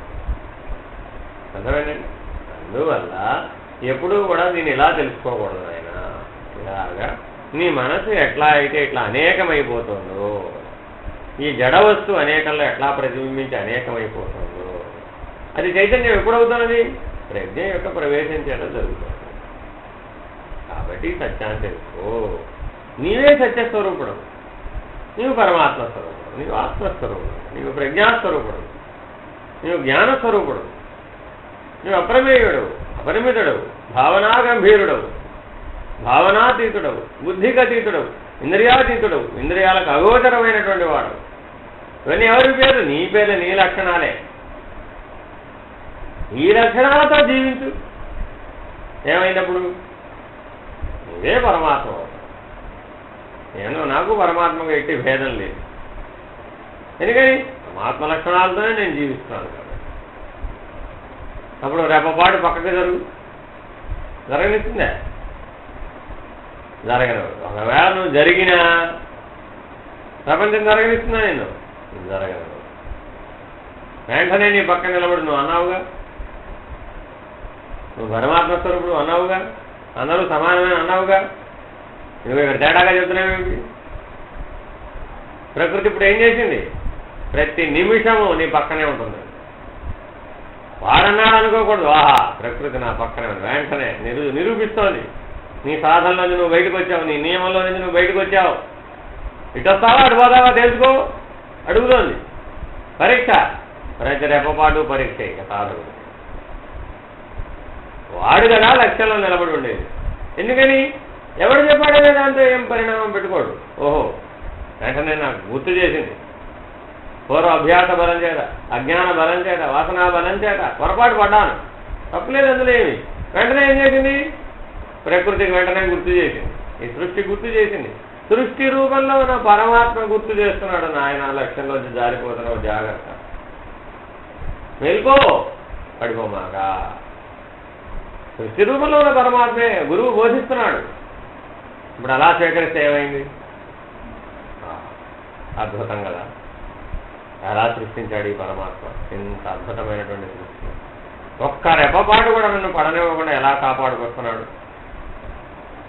ఇది కదా యోగక్షేమం వహామ్యహం అంటే. పరమాత్మ వాగ్దానం ఏమిటి? అనన్యాశ్చింతయంతో నా గురించే ఎల్లప్పుడూ చింతించే వాడి యొక్క యోగక్షేమం నేను చూసుకుంటాను అన్నాడు. యోగం అంటే తనతో కలవడం, క్షేమం అంటే ఆ స్థితి చెడపడం. ఈ రెండే వాగ్దానాలు. నీకు పరమాత్మ స్థితి తెలియడం, తెలిసినటువంటి స్థితి నుంచి నువ్వు జారి పడకుండా ఉండడం. ఇది పరమాత్మ వాగ్దానం. ఎప్పుడు నీ పరమాత్మ స్థితి తెలిస్తే, ఆ లక్ష్యంలో జీవిస్తే. కానీ మనమేం అడుగుతున్నాం పరమాత్మని? ఈ రెండు తప్ప మిగిలినవన్నీ అడుగుతున్నాం. ఎందువల్ల? ఇంద్రియాలకు అలవాటు పడ్డాం, విషయాలకు అలవాటు పడ్డాం. ఆ లాలసత, దీనేమంటారండి? లోలత్వం, లాలసత చెంది. అంటే అది లేకపోతే జీవించలేననే పద్ధతిలోకి వచ్చేది. తద్వారా ఏమయ్యావు? ఇంద్రియాలు సత్యం, విషయాలు సత్యం, ఆకర్షణ సత్యం, మోహం సత్యం అనుకుంటాం. కానీ ఒక్కసారి తేరిపారదోడు, దాన్ని గమనించి చూడు, ఆత్మభావంతో చూడు. ఒకసారి ఉన్నాయా ఇవన్నీ? అక్కడ ఉన్నాయి. నిజంగా చూడు ఒకసారి. నేనెవడను? నేను ఆత్మస్వరూపుడు. మరి ఇటువంటి శాశ్వతమైనటువంటి జ్ఞానం కోసం కదా నీవు ఈ శరీరంలోకి వచ్చింది. మరి అటువంటి శాశ్వతమైనటువంటి జ్ఞానాన్ని మర్చిపోవడం ఎంత ప్రమాదకరమైనటువంటిది. దానివల్ల జన్మజన్మలకి బంధం ఏర్పడుతున్నది కదా, జన్మజన్మలకి అజ్ఞానం ఏర్పడుతున్నది కదా, జన్మజన్మలకి దుఃఖం ఏర్పడుతున్నది కదా. మరి అప్పుడు ఏమైంది? మరింత దుఃఖాన్ని పెంచుకుంటున్నామా, తగ్గించుకుంటున్నామా? ఒకసారి విచారణ చేసి చూడవలసిన అవసరం లేదా? ఇట్లా ఆలోచించిన వాడు కదా వివేకం పొందింది. అప్పుడు ప్రతి తలంపు ఎలా చేశాడు? ఆ తలంపు వెనకుండా నేనే నేర్చుకున్నాను ఆశ్రయించాను. నేనెవడను? నేను ఆత్మస్వరూపుడు. ఈ తలంపుని ఇప్పుడు నేనేం చేయాలి? ఎట్లా చూడాలి? సాక్షి వల్ల చూడాలి. చూసేటప్పుడు ఈ తలంపు ఏమైంది? నిజంగా కర్తవ్యమే కనుకైతే ఎదురుకుండా ఉన్న సృష్టి బోధిస్తూ ఉంటుంది. అది ఎదురుకుండా వచ్చి నిలబడుతుంది. ఇదిగో నువ్వు పని చేయాలి, నువ్వు ఎంత ఆత్మస్వరూపుడు అయినా సరే, నువ్వు ఎంత పరమాత్మ స్వరూపుడు అయినా సరే, నువ్వు ఆ స్థితిలో నీ పని చేయాలి. శరీరంలో ఉన్నావు కదా, అని చెబుతోంది. నైమిత్తిక కర్మ కానీ ప్రత్యేక కర్మ కానీ. అప్పుడు అందులో ఏం చేశాడు, దాన్ని ఆ సాక్షిత్వ స్థితి నుంచే చూశాడు. ఓహో, ఇది నిమిత్త కర్మ. ఏమిటి? కాళ్ళు కదలటం, చేతులు కదలటం, భోజనం చేయటం, విసర్జక అవయవాలు, ఇవి నిమిత్త కర్మ. ప్రాణం పనిచేయటం, ఇవన్నీ నిమిత్త కార్య. దానివల్ల ఏమి నీకు వచ్చిన భేదం ఏమి లేదు, అపాయము లేదు, అజ్ఞానం లేదు. కానీ దేనివల్ల కలిగింది? ప్రత్యేక కర్మల వల్ల కలిగింది. ఇప్పుడు ఏం చేశాడు? అవి వచ్చినప్పుడు దాంట్లో ఉన్న అహంకార నిరసన చేశాడు. మొట్టమొదటి మౌనంగా దాన్ని విచారణ చేసి వివేకం కలిగేంత వరకు ఓర్పు పెట్టి దానిలోని అహంకార నిరసన చేసినాక అప్పుడు దాంట్లో ఒక పక్కన పెట్టాడు. ఏమైనప్పుడు రెండు ప్రత్యేకన పోయాడు, అది కూడా నిమిత్త కర్మ అయిపోయాడు. అప్పుడేమయ్యాడు? కర్త లేకుండా పోయాడు. కర్త ఎప్పుడైతే లేకుండా పోయాడో, చేసేవాడే లేనప్పుడు అనుభవించేవాడు అక్కడ ఉన్నాడు, వాడు లేడు. చేసిందేవాడు, వాడు లేడు. పొందిందేవాడు, వాడు లేడు. ఉన్నదేవాడు పరమాత్మ. అంతా పరమాత్మేనా ఆయన. ఈ శరీరం పరమాత్మ, ఇంద్రియాలు పరమాత్మ, విషయాలు పరమాత్మే, ప్రపంచం పరమాత్మే, నేను పరమాత్మ. ఇది సమిష్టి భావం, ఇది బ్రహ్మానుభవం. ఎందుకని? రెండోది లేదా. వ్యక్తి సాక్షిగా చూసినప్పుడేమో నేను ఆత్మస్వరూపుడను, ఈ ప్రపంచం లేదు. సమిష్టిగా చూసినప్పుడు ఏమైంది? అంతా పరమాత్మయే. ఒకటి ఉంది, ఒకటి లేదు. అక్కడ ఉంది. అక్కడ మొదట్లో నువ్వు అట్లా ఉండగలుగుతావా? ఉండలేవు కదా. అందుకని ముందేం చేయమన్నాడు? నీ గురించి నువ్వు విచారణ చేయమంటమాట. ఈ ఊబిలోంచి ముందు బయటికి రా, తర్వాత ఊబిలో పట్టిన అడుసుని ఎట్టకలగాల ఆలోచిద్దాం. ముందేం చేయాలి? కూరుకుపోతున్నావు. ముందు ఈరోజు బయటికి రా, సాక్షిగా ముందు బయటికి రా. సాక్షిత్వ స్థితిని పొందితే అప్పుడు నీకు జగద్భ్రాంతి ఎట్టా పోవాలో అప్పుడు ఆలోచిస్తాం. ఈ సమిష్టి భ్రాంతి ఎట్టా పోవాలి? ముందు ఎత్తిపోవాలి. అంతే కదా. నువ్వు నీ సంసారం, నీ శరీరం, దేహాభిమానం ఈ గోలతోనే ఎక్కువైపోయింది. ముందు ఇది పోవాలి. ఇంద్రియాల గోల పోవాలి, ఆ విషయాల గోల పోవాలి, ఆ లాలసత్వం పోవాలి, లోలత్వం పోవాలి, చపలత్వం పోవాలి. పోయి సాక్షిత్వ స్థితి రావాలి. అప్పుడు సమిష్టి చలనం పొందకుండా ఎట్లా ఉండాలో ఆలోచన. అంతే కదా. మరి జ్ఞానబలం వచ్చేస్తుంది కదా, సర్వసాక్షిత్వం వచ్చేస్తుంది. ముందు ఇదే కష్టమండి. ఇక్కడే బాగా పోరాడాలి. ఎందుకనంటే, ఎందుకు పోరాడాలంటున్నాడంటే, తర్వాత చేయవలసిన ప్రయాణానికి బోధ లేదు. అర్థమైందండి. తర్వాత జ్ఞానబలంతో తెలుసుకుంటూ పోవడమే. కాబట్టి రావాల్సిన శక్తి అంతా ఎక్కడ రావాలి? ఇప్పుడే రావాలి. ఆ పొందవలసిన పోరాట పట్టిమంతా ఇప్పుడే పొందాలి. విరమించకుండా, గమ్యం చేరే వరకు విరమించకుండా ఉండేవండి సామర్థ్యాన్ని, స్థిరత్వాన్ని ఇప్పుడే పొందాలి. సాధనలోనూ ఇప్పుడే పొందాలి, విచారంలో కూడా ఇప్పుడే పొందాలి. ఎందుకని? తర్వాత చేద్దామంటే వీలు కాదు కదా. ఎందుకని? దాటేస్తావు. ఇంద్రియాల పరిస్థితి దాటేస్తే చేయడానికి వీలు కాదు కదా. అప్పుడు ప్రత్యేకంగా ఒకటి చేయాలనే వీలు కాదు కదా. ఎందుకని? నీ దాటేశానంటావు, అది పొందలేవు. ఈ రకంగా చిక్కులు వస్తాయి. అందుకని మళ్ళీ ఏం చేయాలప్పుడు? అప్పుడైనా మళ్ళీ కిందకి దిగి రావాలి. నువ్వు ఎక్కడైతే ఇప్పుడు చేసేటప్పుడు సరిగా చేయకుండా ముందుకు వెళ్ళిపోయావో, దాటుకుంటూ వెళ్ళిపోయావో, అప్పుడేం చేయాలప్పుడు? మళ్ళీ ఈ పాఠం సరిగా రాదు అక్కడ. ఇది మళ్ళీ అక్కడ కూడా అడ్డం వస్తుంది. ఏం చేయాలి? మళ్ళీ వెనక్కి తిరిగి రావాలి. ఈ తిరిగి రావాలి. తిరిగి వచ్చి మళ్ళా దీన్ని సక్రమంగా చేసి అధిగమించే పోవాలి. మళ్ళా అప్పుడు ఇంకా నీ నిస్పృహకి 1000 రెట్లు వస్తుంది. అప్పుడు నిస్పృహ, ఇప్పుడు తాత్కాలికమే నిస్పృహ. ఇంకా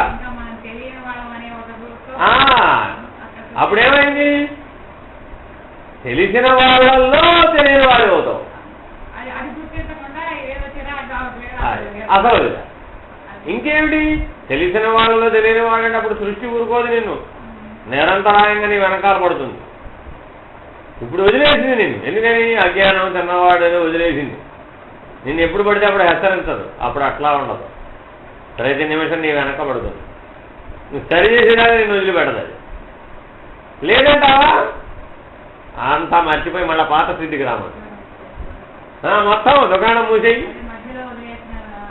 రెండుకి చెడ్డ దేవండి. భ్రష్టుడు దేవడం అంటే ఇదే యోగ భ్రష్టుడు వీడనమాట. అందుకనే చెబుతున్నాడు. అందుకే మనం యోగ పద్ధతిలో మాట్లాడాల, జ్ఞానం పద్ధతిలో మాట్లాడదాం.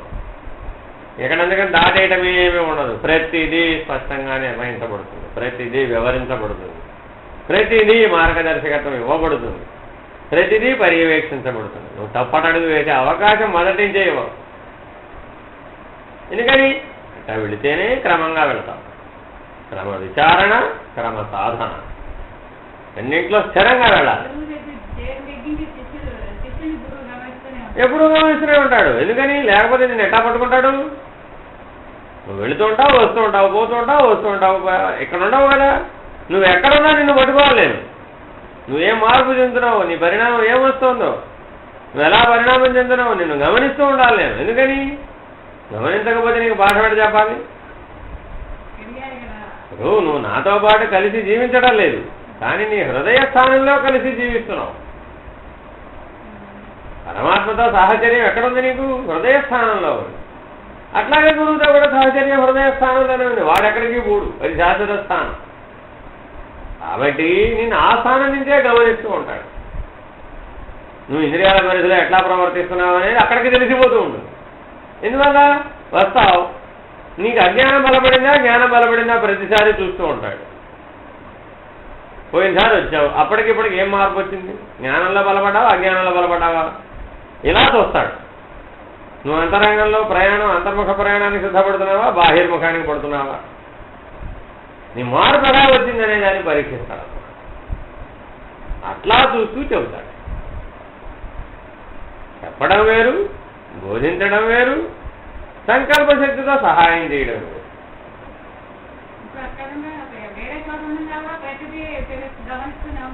అయితే అర్థం ఏమిటి? నీకు నాకు నువ్వు గమనించడం అనే పదంలో, నేను గమనించడం అనే పదంలో కొంచెం భేదం. ఏమిటి నీ గమనించడం అంటే అర్థం ఏమిటంటే నువ్వేం చేస్తున్నావు ప్రతిదీ నేను తెలుసుకోవడం అనేది నేను గమనించడం. అట్టా ఉండదు. నీవు ఆర్తితో వేడుకుంటావు, పోరాడతావు, పోరాడి పోరాడి పోరాడి పోరాడి పోరాడి నువ్వు ఓడిపోతావు. ఓడిపోయే ముందు గజేంద్రుడు వలె గజేంద్ర మోక్షం లావక్కింతయి లేదు ధైర్యం విలోలంబయ్యే శ్రమం బయ్యేది నీవే తప్పై తప్పరం మెరుగ మన్యం పదగుం అంటూ వేడుకుంటావు, ఆర్తితో వేడుకుంటావు. అప్పుడు నీ హృదయ స్థానం దాకా వెళతావు. అప్పటి వరకు నీ హృదయ స్థానం దాకా వెళ్ళావు, ఇంద్రియాల పరిధిలోనే తిరుగుతూ ఉంటావు. నువ్వు ఎప్పుడైతే నీ హృదయాన్ని తట్టావు ఆర్తితోటి వెంటనే తెలిసిపోతుంది. అందుకనే బైబిల్ వాక్యం తట్టుడి తలుపు తెరవబడును, అడుగుడి చెప్పబడును. రెండు ఒకటే, అందులో చెప్పింది ఇందులో చెప్పింది ఒకటే. నీ హృదయ స్థానాన్ని అప్పుడు తడతావు. నన్ను కాపాడు బాబు, మహానుభావ, నన్ను ఉద్ధరించు, నేను దేంట్లో పడలేకపోతున్నాను అని ఆర్తితో వేడుకుంటావు అన్నమాట. తట్టుడి తెరవబడు, అడుగుడి చెప్పబడు. వెంటనే అడుగుతావు, ఏం రెప్పపాటు కూడా ఎదురు వేచి ఉండవు. దీని సంగతి తెలుసు ముందు, తర్వాత ఉందా మిగిలిన వాళ్ళ.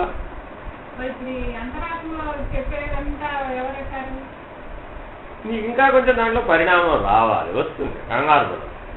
ఇక్కడ దాంట్లోనే స్ఫూర్తి అనే స్థితి వస్తుందన్నమాట. ఆ స్ఫూర్తి అనే స్థితి రావాలి. రావాలంటే ఇంద్రియాల యొక్క వేగం తగ్గిపోవాలి. అది తగ్గాలి. ఇంకా అంత వేగంగా పరిగెడుతూ ఉంటే ఆ స్ఫూర్తిని పట్టుకోలేదు. అదే చాలదు, చాలదు, చాలదు. అది ఎట్లా అంటే అప్పుడే నిర్ణయించడానికి వీలు కాదు. అవి ఇప్పుడు ప్రస్తుతం 1కి 10గా వస్తున్నాయి.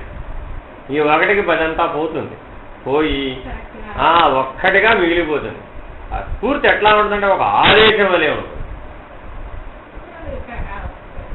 అప్పుడప్పుడు వస్తాయి, కానీ అలా ఉన్నది స్ఫూర్తి అంటే. నువ్వు పూర్తిగా అర్పించబడిన జీవితం, హృదయ స్థానంలోనే ఉండి జీవించే స్థితి వస్తే అప్పుడు నీకు ఆదేశం ఉంటుందండి. నువ్వు అడగడం చెప్పడం ఉండదు, ఆదేశం అలా వస్తుంది. ఇలా చేయి, ఏం చేయమంటావని అడగడు. ప్రశ్న వేస్తే సమాధానం వస్తుంది. అప్పుడు ప్రశ్న ఉండదు, సమాధానమే ఉంటుందంటే. ఆదేశం, ఒక స్ఫూర్తి కలుగుతుంది, చేసేస్తాడంటే. ఇదేంటి అదేంటి ఇదేంటి అదేంటి అదేం ప్రశ్న లేదు. దానిగా స్ఫూర్తి కలిగింది, చేసేస్తాడంటే. దానికి ఏం వెనక ముందు విచారణ, ఆలోచన, చేయడం, చేయకపోవడం, అమ్మో చేస్తే ఏమవుతుందో, చేయకపోతే ఏమవుతుందో, చేస్తే ఏం భయాలు ఏమవుతుంది, నిర్భయంగా ఉంటాడు. ఎందుకని హృదయ స్థానంలో ఉన్నప్పుడే అది సాధ్యం అవుతుంది, లేకపోతే సాధ్యం కాదు. అక్కడ దాకా వెళ్ళాలంటే ఇవన్నీ అణిగిపోవాలి. అణిగిపోతాయి, ఇవన్నీ క్రమంగా అణిగిపోతాయి. అంతకుముందుకి ఇప్పటికీ భేదం లేదు, అలాగే క్రమంగా అణిగిపోతాయి. అభ్యాసం చేసే కొద్దీ అణిగిపోతాయి. అందుకనే క్రమ విచారణ, క్రమ సాధన రెండు తప్పనిసరిగా చేయాలి. ఇలాగా ఇప్పుడు మేము ఒక ధారా ప్రవాహంలో మాట్లాడుతూ పోతూ ఉంటాం. స్థితిలో ఉండి ఓ ధారా ప్రవాహంలో మాట్లాడుతూ పోతుంటానండి. నువ్వు నేను ఎట్లా ధారా ప్రవాహంగా మాట్లాడానో అదే విధంగా నువ్వు ధారణ చేసే స్థితి నీ దగ్గర ఉంటే గాని మాట కంటే ముందు పట్టుకోలేవు. నువ్వు మాట్లాడక ముందే నువ్వు దాన్ని పట్టుకోవాలనుకుంటున్నావు కదా, ఆలోచనకు ముందే పట్టుకోవాలని నీకు బుద్ధి వికాసం ఎంతగా రావాలయ్యా అంటే, ఇప్పుడు నేను మాట్లాడుతున్నాను కదా, ఈ మాట్లాడినట్టుగా నువ్వు ధారణ చేయగలగాలి. అంతటి బుద్ధి వికాసం ఉంటే పట్టగలుగుతావు. ఇంకా అంత రాలేదుగా అంత బుద్ధి వికాసం. ఒకసారి 2 సార్లు 10 సార్లు 15 సార్లు 20 సార్లు వింటే గాని అది పట్టుబడటల్లా. అర్థమైందా? అంటే ఎట్లా అన్నారట, ఆలోచనని పట్టాలి అంటే ఆలోచనని దృశ్యంగా చూడమంటున్నాడుగా. నేననే తలంపుకి సాక్షిగా చూడమంటున్నాడుగా, అది దాన్ని దృశ్యంగా చూడమంటున్నాడు. అది రావాలంటే బుద్ధి వికాసం ఎంత ఉండాలట?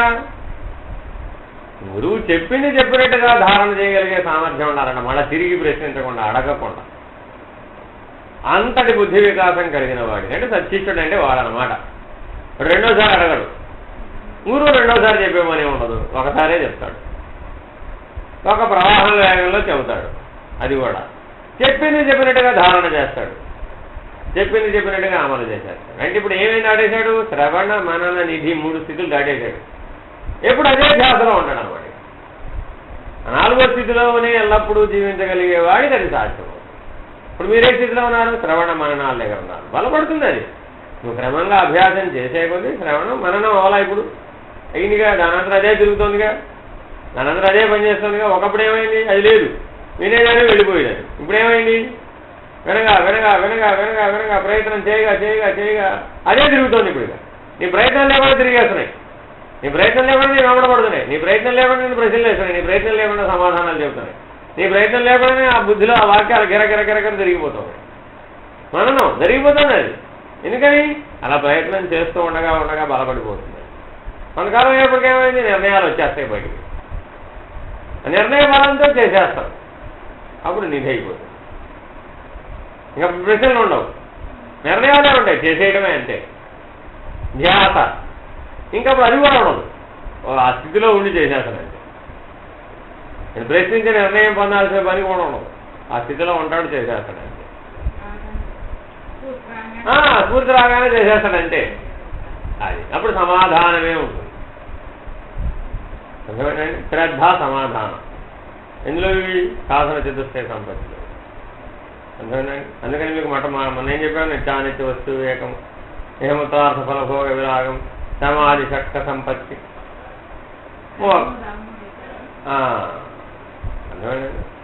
అట్లాగే 4వది ఏంటి? ముముక్ష. శ్రద్ధ, అది సమాధానం 5, 6. చివరిది సమాధానం. ఆ సమాధానం ఏంటంటే ఈ స్ఫూర్తి. స్ఫూర్తి స్థితికి వచ్చేస్తే సమాధానం వచ్చేస్తుంది. అప్పటికి ప్రశ్నలు. ఇప్పుడు ఏం చేస్తున్నారు మీరు? ఇప్పుడు సమాధి శక్త సంపత్తులు, శమము దమము ఈ 2 ఆచరిస్తున్నారు ప్రస్తుతం. అంటే ఏంటి? బాహ్యేంద్రియ నిగ్రహము, అంతరింద్రియ నిగ్రహము. క్రమ విచారణ, క్రమ సాధన. క్రమ విచారణేమో అంతరింద్రియ నిగ్రహానికి ఉపయోగం, క్రమ సాధనేమో బాహ్యేంద్రియ నిగ్రహానికి ఉపయోగం. కాబట్టి శమదమాన్ని అనుష్ఠిస్తున్నారు వాడికి. ఇప్పుడు చెబుతున్నది మీకు ఆ స్థితిలో చెబుతున్నాం. దానికి ముందేం చెప్పాము? ఆత్మవిచారణ చెప్పాము. నిత్యానిత్య వస్తువు వివేకం. ఏది నిత్యం, ఏది అనిత్యం, ఎక్కువ నీకంటే బలపడే వరకు అది చెప్తాం. రెండోది ఏం చెప్పాము? ఇహముత్రార్థ ఫలభోగ విరాగం. నాయన విషయ వైరాగ్యం ఉండాలి. విషయాల నుంచి వెనక్కి రావాలి, ఇంద్రియాల నుంచి వెనక్కి రావాలి, ఫలితాల నుంచి వెనక్కి రావాలి, గుణాల నుంచి వెనక్కి రావాలి, వాసనల నుంచి వెనక్కి రావాలి, ఆ విరమించడం రావాలి. అందులో చేరిపోకూడదు ఆయన. అందులో చేరిపోతే అనురాగం ఏర్పడుతుంది, దాంట్లో చేరకపోతే అనురాగం ఏర్పడదు ఆయన. కాబట్టి ఆ హేమత్రార్థ ఫల భోగ విరాగం ఉండాలి. ఫల భోగ విరాగం, ఫలితం మీద ఆసక్తం. ఇహం అంటే దేహంతో, ప్రాపంచికం కాదండి, దేహాభిమానంతో చేసేది ఇహం. గుర్తుపెట్టుకోండి. పరం అంటే ఏమిటి? దేహాభిమానాన్ని నిరసిస్తే పరం. దేహాభిమానంతో అదే దేహాభిమానంతో చేస్తే ఇహం, దేహాభిమానాన్ని నిరసిస్తే పరం. అంటే పరం అంటే దీనికంటే అవతలది, అతీతం అని అర్థం. దేహాభిమానంతో చేస్తున్నావా, దీనికి అతీతం అంటే అర్థం ఏంటి? దీన్ని నిరసిస్తే మిగిలింది అతీతం. పరం బ్రహ్మ పరబ్రహ్మ, ఆత్మ పరమాత్మ, ప్రతి చోట పరం అనే పదం ఉంటుందండి. అంటే అర్థం ఏంటి? దానికి అతీతం, దాని అవతలది, ఆ అనుభవానికి మించింది, దాటింది, అధిగమించింది, దీన్ని నిరసిస్తే కలిగేది అని అర్థం. అర్థమేనండి? ఈ రకంగా నీవేం చేయాలి? ఇహం అంటే అర్థం ఏమిటి? దేహాభిమానంతో కూడి చేసేది ఇహం, దేహాభిమానాన్ని నిరసించి చేస్తే పరం. కాబట్టి ఇహముత్రార్థ ఫలభోగ విరాగం అంటే ఇహం అంటే అది, అర్థ ఫలభోగ విరాగం అంతే కదా. మూత్ర పురీషాదుల అంటే విసర్జించదగినది అని అర్థం అనమాట. విసర్జకావడం వాళ్ళు ఎందుకు విసర్జిస్తున్నాయి? అది పరికిరాందని కదా. అట్లాగే ఈ ఇహం, ఈ దేహాభిమానంతో చేసే ఇహం విసర్జించదగినది. ఎట్లా విసర్జించదగినదయ్యా? మూత్ర పురీషాదుల వల్లే విసర్జించదగినది, ఉంచుకోవడానికి వీలు కాదు. ఎందుకని? అది ఫలభోగం మీద ఆధారపడింది కాబట్టి. ఫలితాన్ని అనుభవించడం అనే దాని మీదే కదా ఈ ఇహం అనే భావన ఆధారపడింది. కాబట్టి నువ్వు దాంట్లోంచి వైరాగ్యం పొందు. ఆ ఫలితాన్ని, ఆ భోగాన్ని ఆత్మజ్ఞానంతో విచారణ చేస్తే ఏమైంది? అహంకారాన్ని నిరసించావు, దేహాభిమానాన్ని నిరసిస్తే ఏమైనప్పుడు? అనురాగం పోయి వైరాగ్యం. ఎందుకని? అది విడువ తగ్గింది కదా, ఉంచుకోవడానికి వీలు కాదు కదా. ఎంతకాలం అంటే పెట్టుకుంటావు? తర్వాతైనా విడవక తప్పదు కదా.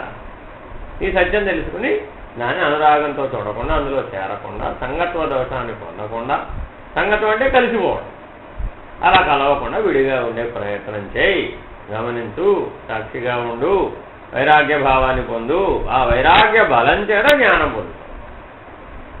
జ్ఞానం కలగడం లేదండి, దోషం ఎక్కడుంది? శమధమాదులు చేయలేకపోతున్నానండి అంటే ఏమిటి? బాహ్యేంద్రియ నిగ్రహం, అంతరింద్రియ నిగ్రహం ఆచరించలేకపోతున్నానండి. ఎక్కడుంది లోపం? ఓ మెట్టు దిగు కిందకి. ఇహముత్రార్థ ఫలభోగ విరాగంలో ఉంది తప్పు అంతా. ఎక్కడ నువ్వు వైరాగ్యం బదులుగా అనురాగాన్ని పొందుతున్నావు చూసుకో. ఆ ఎక్కడ అనురాగాన్ని పొందుతున్నావు అక్కడ ఆ శమధమాన్ని చేయలేవు. అర్థమైందా? ఇక్కడ పడిపోతున్నానండి, ఎందుకు పడిపోయావు? దాని మీద ఎక్కడ అనురాగం, అపేక్ష, ఆ ఫలాన్ని అనుభవించాలని, ఆ ఫలితాన్ని అనుభవించాలని, ఇంకా తీరలేదు, ఆశ తీరనటువంటివి ఏవైతే ఉన్నాయో, అపేక్ష ఉన్నటువంటివి ఏవైతే ఉన్నాయో వాటి ఎడల నువ్వేం చేయలేవు? నిగ్రహాన్ని పాటించలేవు. వెంటనే తెలుసుకోవాలన్నమాట. ఎక్కడ చేయండి, ఎవరు చెప్పరు. ఇది శమము దమము, నాయన రేపపాటు కూడా తేడా లేకుండా వీటన్నింటిని అనుసరించాలి. అంతరింద్రియ నిగ్రహం, బాహ్యేంద్రియ నిగ్రహం కలిగి ఉండాలి. అది ఉండటం లేదండి. ఎక్కడ నువ్వు ఎవరిని అడగకల ఓ మెట్టు కిందకి దిగు. దాని కింద బోధలో ఏం చెప్పారు? ఇహముత్రార్థ ఫలభోగ విరాగం చెప్పారు. అక్కడ దాంట్లో దోషం ఎక్కడ జరుగుతుందో చూసుకో. అయినా సరే తిప్పుకోలేకపోతున్నావు. ఇంకో మెట్టు దిగు, నిత్యానిత్య వస్తు వేగం సరిగా బలపడలేదు నాయన నీకు. అదే సత్యం అనుకుంటున్నావు. ఇంకా మామిడి పండు తింటూ ఉంటే వచ్చినటువంటి సుఖం ఏదైతే ఉన్నదో అదే నిత్యం అనుకుంటున్నావు. కాబట్టి మామిడి పండునే ఆశ్రయిస్తాం. అర్థమైందా? కాబట్టి ఇప్పుడు ఏం చేయాలి? మళ్ళీ ఇంకో మెట్టు కింద నిత్యానిత్య వస్తువు వివేకం మళ్ళీ అధ్యయనం చేయాలి. ఇట్లా అట్లా లైన్లో రావాలండి. అప్పుడు ఏమవుతుంది? మళ్ళీ లైన్లో ఎక్కుతావు. ఎందుకట్లా లైన్లో దిగమంటున్నాడు? ఓహో, దీనికి కారణం ఏమిటి? అక్కడ పొరపాటు చేశాను. దానికి కారణం ఏమిటి? అది అక్కడ పొరపాటు చేశాను అనమాట. ఇలా వెతుక్కుంటూ వస్తే ఏమైపోతుంది? కరెక్ట్గా సూత్రం తెలిసిపోతుంది. అప్పుడు ఏం చేయొచ్చు? ఈసారి పడిపోరుగా పట్టుకుని ఆ సూత్రాన్ని అక్కడే సరి చేసేసుకోవాలి. ఆ సమర్థత వచ్చేది. ఇప్పుడు శమధమాల దగ్గరే సరి చేసేసుకోగలుగుతాం. అప్పుడు సమాధి శక్త సంపత్తి. శమము దమము వచ్చేసినాయి అనుకోండి, తర్వాత ఏంటి? ఉపరతి తితిక్ష. అందుకే పోయినసారి కూడా చెప్పాను, ఉపరతి తితిక్ష ఇప్పుడే చెప్పనండి, దీనికి సమయం రాలేదు అని. శమధమాలు పూర్తిగా వస్తే కానీ ఉపరతి తితిక్ష చెప్పడానికి వీలు కాదు. చెప్పినా అర్థం కాదు. ఎందుకని? ఈ బలం ఉండాలి. కింద వైరాగ్య బలం ఉండాలి, దాని కింద నిత్యానిత్య వస్తు వివేక బలం ఉండాలి, దానిపైన దాని ఆధారంతో నిర్మించిన శమధమాలనే బలం ఉండాలి. ఉంటే గాని ఉపరతి తితిక్ష. చూస్తూ ఉండు, ఊరక ఉన్నట్టున్నాడు చూసారా, అదే తితిక్ష అంటే. ఆ పేరు చెప్పడం లేదు కానీ మీకు దానికి కావాల్సినవన్నీ చెబుతున్నాం. ఇప్పుడు మీకు ఈసారి వచ్చినప్పుడు చెబుతున్నదంతా ఉపరతి తితిక్షే, కానీ ఆ పేరు లేకుండా చెబుతున్నాం, ఆ పద్ధతిగా చెప్పకుండా చెబుతున్నాం. ఎందుకని పరిచయం చేస్తున్నాం దాన్ని. అప్పుడే మీరు అందుకోలేరు దాన్ని. ఈసారి మళ్ళీ వచ్చేలోపు ప్రయత్నం చేసి ఆ శమధమాలు పూర్తిగా ఆచరించగలిగితే అప్పుడు కరెక్ట్గా ఉపరతి అంటే ఏమిటి, కరెక్ట్గా తితిక్ష అంటే ఏమిటి. ఎందుకని అది చెప్పేసినాక ఇంకా మళ్ళీ శ్రద్ధా సమాధానమే. మళ్ళీ శ్రవణ మననాల్లోకి కిందకి దిగే అవకాశం ఉండదు నిధిధ్యాసరైతే. అట్లా ఉండగలిగితేనే ఈ సమాధి శక్త సంపత్తి పూర్తవుతుంది, లేకపోతే పూర్తవుతుంది. ఇది పూర్తవకపోతే ముముక్షత్వం రాదు. ముముక్షత్వం అంటే ఏమిటి, మోక్షము తప్ప నాకు అన్యం అవసరం లేదు అని తెలిసి చెప్పుకోగలిగే సామర్థ్యం. నీకు నువ్వే చెప్పుకోవడం, ఎదుటోడికి చెప్పడం కాదు. అది ముముక్షత్వం. ఇది సాధన చతుష్టయ. ఈ సాధన చతుష్టయ సంపత్తిని ఎవడైతే ప్రతి నిత్యము, ప్రతి శ్వాసకి, ప్రతి ఆలోచనకి, ప్రతి ప్రకరణ శుద్ధితో కలిగి ఉంటాడో వాడు సాధకుడు. ఒక్కసారి సాధకుడైన వాడు ఇక మరలా మామూలు మనిషి అజ్ఞాని అయ్యే అవకాశం లేదు. ఎన్ని జన్మలకైనా సరే వాడిలో అజ్ఞానం తొంగి చూడదు. కాబట్టి ముందేమవ్వాలి, సాధకుడుగా గురువుని అన్వేషించు, గురువుని ఆశ్రయించు, అర్పణ భావంతో జీవించు, అప్పుడు శిష్యుడు. ఈ సాధకుడు ఏమయ్యాడు, సర్వార్పణ భావంతో జీవించాడు, అప్పుడు శిష్యుడయ్యాడు. అంతా నీవే అనే స్థితిలో ఉండి ఆయన హృదయంలో చేరు, అప్పుడు సత్శిష్యుడయ్యాడు. తన హృదయంలో గురువుని పెట్టుకున్నంతసేపు శిష్యుడే, గురువు హృదయంలో శిష్యుడు చేరాడు, అప్పుడు సత్శిష్యుడయ్యాడు. అర్థమైందండి. కాబట్టి సాధకుడు, అనుసరించేవారు, సాధకులు, శిష్యులు, సత్శిష్యులు. ఎందులో ఎక్కువ మంది అంటారు, అనుసరించే వారిలో ఎక్కువ మంది. ఎందుకని పురాణ వైరాగ్యం, శ్మశాన వైరాగ్యం లాంటిది అనమాట. ప్రసూతి వైరాగ్యం, శ్మశాన వైరాగ్యం, పురాణ వైరాగ్యం ఊరికే చెప్పాలన్నమాట. వీళ్ళకి ఏ బలం ఉండదు, వైరాగ్య బలం ఉండదు అనమాట. ఎందుకని విన్నంతసేపు ఆహా ఏం బాగా చెప్పారండి, ఎంత అద్భుతంగా చెప్పారండి, జీవితం అంతా పరిష్కరించబడిపోయిందండి, ఇంతవరకు ఇట్లా చెప్పిన వాళ్ళు లేరండి అంటాడు. వైరాగ్య బలం లేదు, తెగింపు. అంటే ఏమిటి, దుఃఖంలో బలం లేదు, దుఃఖంలో బలం ఉన్నా దానికి విచారణ లేదు, విచారణ ఉన్నా కూడా దాంట్లో బయటపడాలనే ప్రయత్నం లేదు. ఈ మూడు లేకపోవడం ఏం లేదు, వైరాగ్యం లేదు. పోరాడాలంటే నీకు శక్తి కావాలి, అర్థమైందండి. వ్యతిరేకంగా పోరాడాలన్నా శక్తి కావాలి, నీకు నువ్వు వ్యతిరేకంగా పోరాడాలన్నా కూడా. ఆ అంతరంగ మథనాన్ని స్వీకరించాలి, ఆ పోరాటాన్ని స్వీకరించాలి, వదిలేస్తారు అంతే కదా. మరి ఈ చిన్న విషయం మనసులో వచ్చేదాన్నే భరించలేకపోతే అనంత విశ్వాన్ని ఎడ తెలుసుకుంటావు, సృష్టి రహస్యాన్ని ఎడ తెలుసుకుంటావు, దాన్ని ఎట్లా భరిస్తావు? మరి చిన్న బాధ్యతను స్వీకరించాలంటేనే తప్పుకుంటానంటున్నావే, మరి పరమాత్మ అంటే మరి అనంత సృష్టికి బాధ్యత వహించిన వాడు కదా, మరి ఆయన ఎడ తెలుసుకుంటావు? అంటే అర్థం ఏమిటి, మనం అంతా ఎంతసేపు ఏం చేస్తున్నాము, తప్పించుకో చూసుకుంటాం అన్నమాట. అప్పుడు ఎంతసేపు తప్పించుకో చూస్తే ఏమవుతావు, జీవుడు అవుతావు. ఎక్కడికి తప్పించుకుపోతావు, ఎవరి నుంచి తప్పించుకుపోతావు? ప్రకృతి నుంచి తప్పించుకోగలవా, మరణం నుంచి తప్పించుకోగలవా, పరమాత్మ నుంచి తప్పించుకోగలవా? దేని నుంచి తప్పించుకోవడానికి ప్రయత్నిస్తున్నావు? నీవే నీ ఇంద్రియాలలో ఈ ఇంద్రియం కాబట్టి ఆ ఇంద్రియం అని, ఆ ఇంద్రియం కాబట్టి ఈ ఇంద్రియం అని మారుతున్నావు అంతే. ఆ మారడాన్ని ఏదో తప్పించుకో చూస్తున్నాను అనుకుంటున్నావు అంతే. ఈ కొమ్మ మీద నుంచి ఆ కొమ్మ మీదకి, ఆ కొమ్మ మీద నుంచి ఈ కొమ్మ మీదకి, అహంకార వృక్షం మీద ఈ కొమ్మ మీద నుంచి ఆ కొమ్మ మీదకి, ఆ కొమ్మ మీద నుంచి ఈ కొమ్మ, ఈ కొమ్మ మీద ప్రమాదం వచ్చింది, ఆ కొమ్మ మీదకి, ఆ కొమ్మ మీద ప్రమాదం ఈ కొమ్మ. దీన్ని తప్పించుకోవడం అంటున్నావు. ఎక్కడున్నావు నువ్వు? అదే అహంకార వృక్షం మీదే ఉన్నావు, ఆ దేహాభిమానం మీదే ఉన్నావు. ఎప్పటికైనా అది కూలిపోక తప్పదు. ఎంతకాలం ఉంటావు అట్లాగా? అసాధ్యం కదా. మరణకాలంలో అయినా సరే నిన్ను దాన్ని ధరిచేరక తప్పదు. అప్పుడేం చేస్తావు? ఒకటి ఇందాకే చెప్పే మీకు, అసలు అనుకూలం చూసేవాడు ఎక్కడ ఉంటాడు? అనుసరించేవాడిలో ఉంటాడు. ఎప్పుడైనా గుర్తుపెట్టుకోండి, ఇది అనుకూలించలేదనేవాడు సాధకుడు ఎప్పటికవ్వడు. సాధకుడు అయ్యేవాడు ఎప్పుడు అనుకూలన ప్రతికూలతలతో అతనికి పని లేదు. ఎందుకని? అంతర్ముఖ ప్రయాణానికి ఏది అడ్డం? అసలు అడ్డమే లేదు. అడ్డాలన్నీ బహిర్ముఖంలో కానీ అంతర్ముఖ ప్రయాణంలో నాకు అడ్డేమన్నది.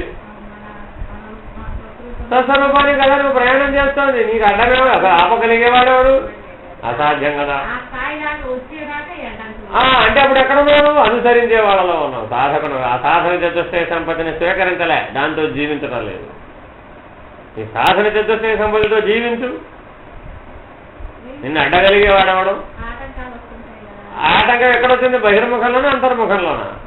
పోయే. అప్పుడు ఎక్కడికి వచ్చావు? దీన్ని గుర్తించావంటే నిత్యానిత్య వస్తు వేగం పోయింది, కిందకు వచ్చేది.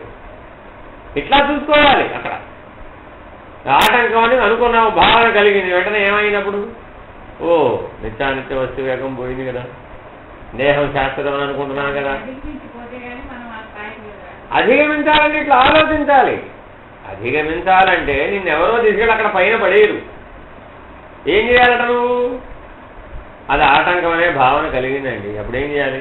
ఓహో మళ్ళా బహిర్ముఖానికి వచ్చానన్నమాట, దేహాభిమానంలోకి వచ్చానన్నమాట, నిత్యానిత్య వస్తు వివేకాన్ని కోల్పోయాను, నా లక్ష్యాన్ని నేను మర్చిపోయాను కాబట్టి ఇది ఆటంకం అనుకుంటున్నాను. నా అంతర్ముఖాన్ని నన్ను అడ్డగలిగేవాడెవడు? నా మనోబుద్ధులని వాటి మూలాన్ని తెలుసుకోవడానికి అడ్డగలిగేవాడెవడు? నా శ్వాస మీద ధ్యాసను అడ్డగలిగేవాడెవడు? నా మానసిక జపాన్ని అడ్డగలిగేవాడెవడు? నా బుద్ధిలో పరమాత్మ రూపాన్ని ప్రతిష్ఠించిన దాన్ని చెదర్చగలిగేవాడెవడు? ఉన్నాడా? లేడుగా. మరి నా అంతర్ముఖ ప్రయాణానికి ఉపయోగపడే సాధనలు ఏవి? ఇవి కదా. నా లోపల నేను చేసే ఆత్మవికారాన్ని అడ్డగలిగేవాడెవడు? లేడు కదా. మరి ఆటంకములని ఎక్కడవి? బహిర్ముఖంలోవి. అది ఆటంకంగా నేనెందుకు గుర్తించాను? నేను కూడా బహిర్ముఖానికి వచ్చాను కాబట్టి, దేహాభిమానంలోకి వచ్చాను కాబట్టి, శరీర భావంతో చూస్తున్నాను కాబట్టి. కాబట్టి ఇప్పుడు నేను మార్చుకోవాలి కదా. నేను ఆత్మభావంతో చూసినప్పుడు ఏమైంది? జరగడం ఏముంది అసలు అక్కడ? ఈ జడం ఆ జడంతో ఏమిటి జరిపేది? అంతేనా? ఆ దేహం జడమండి, ఆ దేహాభిమానం జడమండి, ఆ మనస్సు జడమండి, ఈ దేహాభిమానం జడమండి, ఈ దేహము జడమేనండి, ఈ మనస్సు జడమేనండి. ఏమిటి ఈ జడం ఆ జడమును జరిపేది? అదే కదా ఇందాకేం చెప్పాడు? భ్రాంతి కల్పించావు. కళలో ఎట్లా అయితే కల్పించావో ఇక్కడ కూడా అలా కల్పిస్తున్నావు. నీవే కల్పిస్తున్నావు. నీ లోపల ఉన్నటువంటి ఆ వాసనాబలం, గుణబలం అలా కల్పిస్తుంది. తెలుసుకోవడం కోసం, అది ఉపయోగమే నీకు. తెలుసుకోవడం కోసం, ఓహో అయ్యో నా వాసనాబలం ఎట్లా ఉందన్నమాట, నా గుణబలం ఎట్లా ఉందన్నమాట. ఈ అడ్డంకి అక్కడి నుంచి వచ్చింది. అది తెలుసుకుని మనం ఏం చేయాలి? మనం ముందుకు పోదాం, అటకపోదాం. వాడటం వచ్చాడంటే ఆగిపోతాం. వాడటం రావడం ఏమిటి? నా గుణబలం ఈ రూపంలో అడ్డం వచ్చింది, నా వాసనాబలం ఈ రూపంగా అడ్డం వచ్చింది. కాబట్టి నేనెవరిని? నేను ఆత్మస్వరూపుడు. మరి ఈ దేహవాసనకి, లోకవాసనకి, శాస్త్రవాసనకి నేను లోబడడం ఎందుకు? ఈ మూడు గుణాలకు లోబడడం ఎందుకు? ఇదే జరగని. ఈ దేన్ని అడ్డుకోగలడు? శరీరాన్ని అడ్డుకుంటాడు. అడ్డుకొని మరింత బలవత్తరంగా చేస్తాడు. అప్పుడు అంతర్ముఖ ప్రయాణం ఏమైనప్పుడు? అప్పుడేమైంది? ఎట్టయినా సరే అధిగమిస్తాను. నన్ను ఎట్లా ఆపగలుగుతాను? ఇప్పుడు మీరాబాయిని నువ్వు కృష్ణ దగ్గరకు ఎట్టెళ్తావో చూస్తాను, జైల్లో పెట్టేయండి. ఏమైంది? జైల్లో పెడితే కృష్ణతత్వాన్ని ఏం ఆపగలడు? భక్తుని ఏం ఆపగలుగుతావు? మరింతగా ప్రార్థన చేసి, మరింతగా తన్మయించదు. ఏ పర్వాలేదు. పరమాత్ముడు ఎంతటి ఏకాంతాన్ని అనుగ్రహించాడు అనుకుంది, శుభ్రంగా వినియోగించు. చూడండి, ఇప్పుడు నీ అంతర్ముఖంలో నువ్వు ఎప్పుడూ ఏకాంతమే కదా. మరొకడు ఎవడు లేడుగా అసలు అక్కడ. మరి నేను బహిర్ముఖానికి ఎవరు రమ్మన్నాడు? వచ్చింది పో. ఏ దృష్టితో చూడాలి ఇప్పుడు? ఆ దృష్టితో చూడు. అప్పుడేమైంది? ఏది అడ్డం కాలేదు. అందరూ అవకాశం, అందరూ నీకు అది ఆ జ్ఞాపకం చేసేవాళ్ళే, ఆ పరమాత్మ స్థితిని గుర్తు చేసేవాళ్ళే. అది అడ్డంకి కాదు. నీలో ఉన్న నీ వివేకాన్ని గుర్తు చేస్తోంది, నీ సాధనాన్ని గుర్తు చేస్తోంది, నీ ప్రయాణాన్ని గుర్తు చేస్తోంది, నీ లక్ష్యాన్ని గుర్తు చేస్తోంది. ఈ ప్రకృతి గురువుగా పనిచేస్తుంది అక్కడ. ఆ పరమాత్మే ప్రకృతి ద్వారా బోధిస్తున్నాడు నీకు. ఓయ్ పక్కకు వచ్చేస్తున్నావు, పక్కకు రామాక, లక్ష్యంలో ఉండు, సాధనలో ఉండు, జరిపమాక హెచ్చరిస్తున్నాడు ఆ రూపంలో. ఎంతటి మేలు చేస్తున్నాడండి. బహిరంగంగా చూస్తే ఏమైనప్పుడు నేను అది చేస్తానంటే ఆయన వద్దన్నాడు. గొప్పదేగా చేస్తానండి, ఉన్నతమైనదేగానే చేస్తానండి. నేను ఉన్నతమైన పని చేస్తానంటే శ్రేయోదాయకమైన పని చేస్తానండి నేను వద్దంటున్నాడు. మంచి చెడు తారతమ్యం లేదు అసలు ఈయనకి, మళ్ళీ విచక్షణ లేదు. ఇప్పుడు ఈ విమర్శలన్నీ ఎవరెవరిని చేశారు? నిన్నే నువ్వు చేసుకుంటున్నావు, నీ గుణాలు అలా ఉన్నాయి, నీ వాసనలు అలా ఉన్నాయి, కాబట్టి అది అలా ఉంది. దాన్ని మార్చుకో మొట్టమొదట, నీ లోపల మార్చుకో. ఇప్పుడు అడ్డానికి ఎవరు? వాడు ఎత్తి చూపెడుతున్నాడు.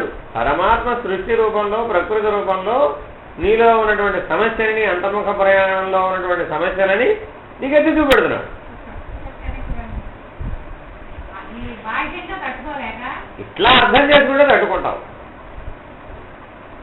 అవగాహన లోపం అది. అర్థమైందా? ఏమన్నా కొట్టారా పెట్టారా? ఏం లేదుగా. నేను శిక్షించలే, జైల్లో వేయలే, విషం తాగించలే, సర్పాల చేత కనిపించలే, కొండ మీద నుంచి ఎత్తి పడేయలే. ఏం చేశారంటే ఇప్పుడు నిన్ను మాట అన్నాడు అంతేనా అన్నది? ఇంకేమన్నా అన్నాడా? ఏమనలేదుగా. ఓరిని దానికి ఏమనుకుంటుంటివి? తీవ్రమైన శిక్ష విధించేసినట్టుగా బాధపడిపోదు. ఎంత అహమండి నువ్వు కాదా? మరి సృష్టి గురువై బోధిస్తూ ఎట్లా అవుతుంది? సృష్టి గురువై బోధిస్తుంటే తెలుసుకోకపోవడం అజ్ఞానం. పరమాత్మ సృష్టి రూపంలో, ప్రకృతి రూపంలో బోధిస్తున్నాడు నీకు చక్కగా జ్ఞానంలో ఉండమని. ఆహా, ఎంతటి బోధ జరుగుతున్నది! నాలోని లోపాలు ఎంత చక్కగా ఎత్తి చూపెడుతున్నాడు, నాలోని సూక్ష్మాన్ని ఎంత చక్కగా పరిష్కరిస్తున్నాడు పరమాత్మ. నా గుణాలు నాకు తెలియాలంటే, నా స్వభావం నాకు తెలియాలంటే వీళ్ళు ఉంటేనే కదా నాకు తెలిసింది. నేను ఒక్కడైతే తెలుసుకోగలుగుతానా? తెలుసుకోలేను కదా. కాబట్టి ఈ జీవులందరూ నాకు సహకరిస్తున్నారు కదా.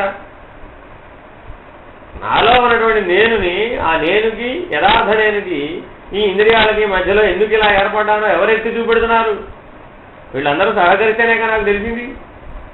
మరి ఇప్పుడు వాడు మంచిగా చేశాడు కదా. పరమాత్మ వాళ్ళ ద్వారా వాళ్ళ హృదయం నుంచి నీకు మేలే చేస్తున్నాడు కదా.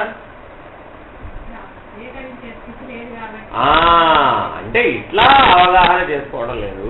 నిత్యానిత్య వస్తు వివేకం దృష్ట్యా అవగాహన చేసుకోవడం లేదు. అప్పుడు ఏమయ్యావు? దేహాభిమానంలో వచ్చి. ఎప్పుడైనా గుర్తుపెట్టుకోండి, దుఃఖం కలిగింది అంటే ఓ దేహాభిమానం.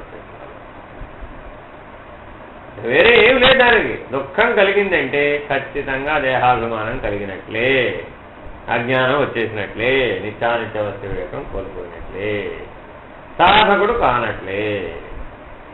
నీ సాధన పోయింది, అనుసరించేవాడి జాబితాలోకి వచ్చేసి. సాధకుడు ఎప్పుడు దుఃఖపడడు. ఎందుకని? అంతటా పరమాత్మ చక్కగా బోధిస్తూ ఉంటే దుఃఖపడాల్సిన అవసరం ఏముంది? మరింతగా బలవత్తరంగా సాధన చేశాడు. అధిగమించేందుకు విశ్రమించడు ఈసారసలుగా. ఎంతగా ఆటంకం వస్తే అంతగా విశ్వాస బలంతో ఆ పోరాటం చేస్తాడు. అధిగమించే వరకు విశ్రమించడే. వాడు సాధకుడు, వాడు మానసికంగా అనుసరించే శిష్యుడు, వాడు గురు హృదయంలో శాశ్వత స్థానాన్ని సంపాదిస్తాడు. వాడు సత్శిష్యుడు. నీ పోరాట పట్టిమని బట్టే కదా, నీ బాధ్యతను నువ్వు స్వీకరించేదాన్ని బట్టే కదా ప్రపంచంలో ఏదైనా కానీ విలువ. మరి అక్కడైనా అంతే, ఇక్కడ ఎలా ఉందో అక్కడ అంతే. కాబట్టి అలా మార్పు చెందాలి. ఈ సాధన చతుష్టయ సంపత్తి దృష్ట్యా మార్పు చెందాలి. నిజ జీవితం అట్లా ఆచరించాలి. కాబట్టి నిజ జీవితంలో ఈ అహంస్మరణ నేనెవడననే ప్రశ్నతో ప్రారంభించి నేను ఆత్మస్వరూపుడనే స్థిరపడేదాకా ఈ ప్రయాణాన్ని కొనసాగించాలి. ఆ సాక్షిత్వం స్థిరపడేదాకా కొనసాగించాలి. ఆ సాక్షిత్వంగా స్థిరపడ్డాక అప్పుడు ఆ గమనించడం, ఓరక ఉండడం సాధ్యమవుతుంది. కాబట్టి నిత్యంగా రోజువారీ చేసే అన్ని పనులలో ఇలా ఎలా ఉన్నావో నిరంతరాయంగా గమనించాలి. రెప్పపాటు కూడా ఎడమివ్వకుండా గమనించాలి. సాధన చతుష్టయ సంపత్తికి లోపం కలగకుండా చూసుకోవాలి, దేహాభిమానం కలగకుండా చూసుకోవాలి, దుఃఖం కలగకుండా చూసుకోవాలి, అజ్ఞానం కలగకుండా చూసుకోవాలి. ఈ భ్రాంతులన్నింటినీ ఒక్క ఉదుడున తెంచుకుని పోగలిగే సామర్థ్యాన్ని సంపాదించాలి. ఆ వైరాగ్య బలం ఉండాలి, ఆ జ్ఞాన బలం ఉండాలి. అర్థమైందండి? అప్పుడే ఇవన్నీ కూడా సాధిపోతాయి. వాటన్నిటి కోసమే ఈ క్రమ విచారణ, క్రమ సాధన చాలా ముఖ్యమైన విషయాలండి. ఆ క్రమ విచారణ, క్రమ సాధన ఎవడైతే నిరంతరాయంగా అభ్యసిస్తాడో వాడికి జ్ఞానం కలగకపోవడం అనే ప్రశ్నే లేదు, ఖచ్చితంగా కలిగేది. ఎందుకని ఉద్ధరేదాత్మనాత్మానం ఆత్మానమవుతారయే, ఆత్మ తనను తాను పరమాత్మలోని అంశీభూతంగా తెలుసుకునే వరకు ఎవరి ఆత్మ వాడినే ఉద్ధరిస్తూ ఉంటుంది. మరొకడెవడో దిగి రావక్కర్లేదు నాయన. నీలో ఈశ్వరుడు ఆత్మస్వరూపంగా ఉన్నాడు, ఆ పరమాత్మ ఆత్మస్వరూపంగా ఉన్నాడు, ఈ అనంత సృష్టి ఎందు వ్యాపించి ఉన్నాడు. అట్టి పరమాత్మ ఎందు విశ్వాసం ఉంచి, గురువు ఎందు విశ్వాసం ఉంచి నీవు ప్రయాణం చేయి, క్రమ విచారణ చేయి, క్రమ సాధన చేయి. ఇప్పుడు సాధన చేస్తూ నిద్రలో ఉపక్రమిస్తే నిద్ర సాధన. అప్పుడైనా ముందు మెలకువలో సాక్షిత్వం రావాలి, క్రమంగా అవుతుంది ఒకేసారి. కానీ ఏదో ఒక సాధన, ఏది మానసిక జపమో లేకపోతే బుద్ధి ఎందు పరమాత్మ యొక్క చిత్రాన్ని ప్రతిష్ఠించడమో లేకపోతే శ్వాస మీద శ్వాసం, ఏ క్రమ సాధన అయినా చేస్తూ నిద్రకు ఉపక్రమించవచ్చు. క్రమంగా పరిణామం చెంది సాక్షిత్వంలో మారుతుంది. ఎందుకని కళలో కూడా ఈ సాధనలు ఉపయోగపడతాయి. ఎందుకు ఇందాక అదేగా చెప్పాడు, ఈ ఆత్మ విచారణ 3 స్థితుల్లోనూ ఉపయోగపడుతుందా, 3 దేహాలకు ఉపయోగపడుతున్నాయిగా చెప్పాడు భగవానుడు. కాబట్టి ఆత్మ విచారణ చేస్తూ, క్రమ విచారణ చేస్తూ, క్రమ సాధన చేస్తూ నిద్రలోకి ఉపక్రమించు. అప్పుడు నిద్రా సమయం కూడా నీకు దీని ద్వారా జరుగుతుంది. అది నీకు తర్వాత కాలాల్లో ఉపయోగం.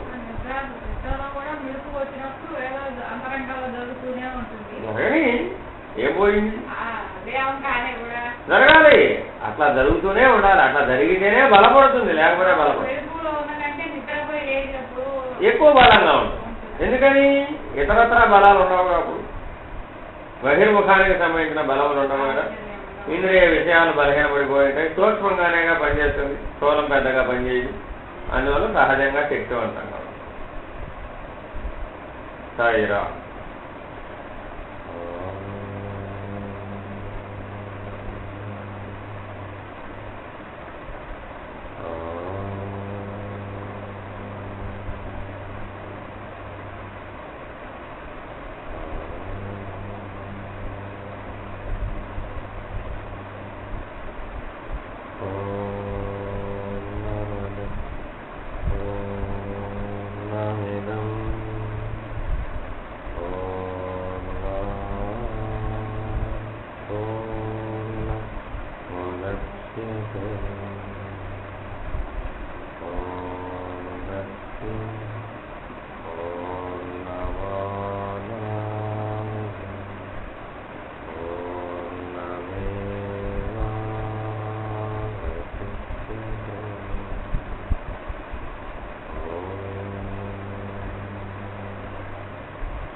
సర్వేషాం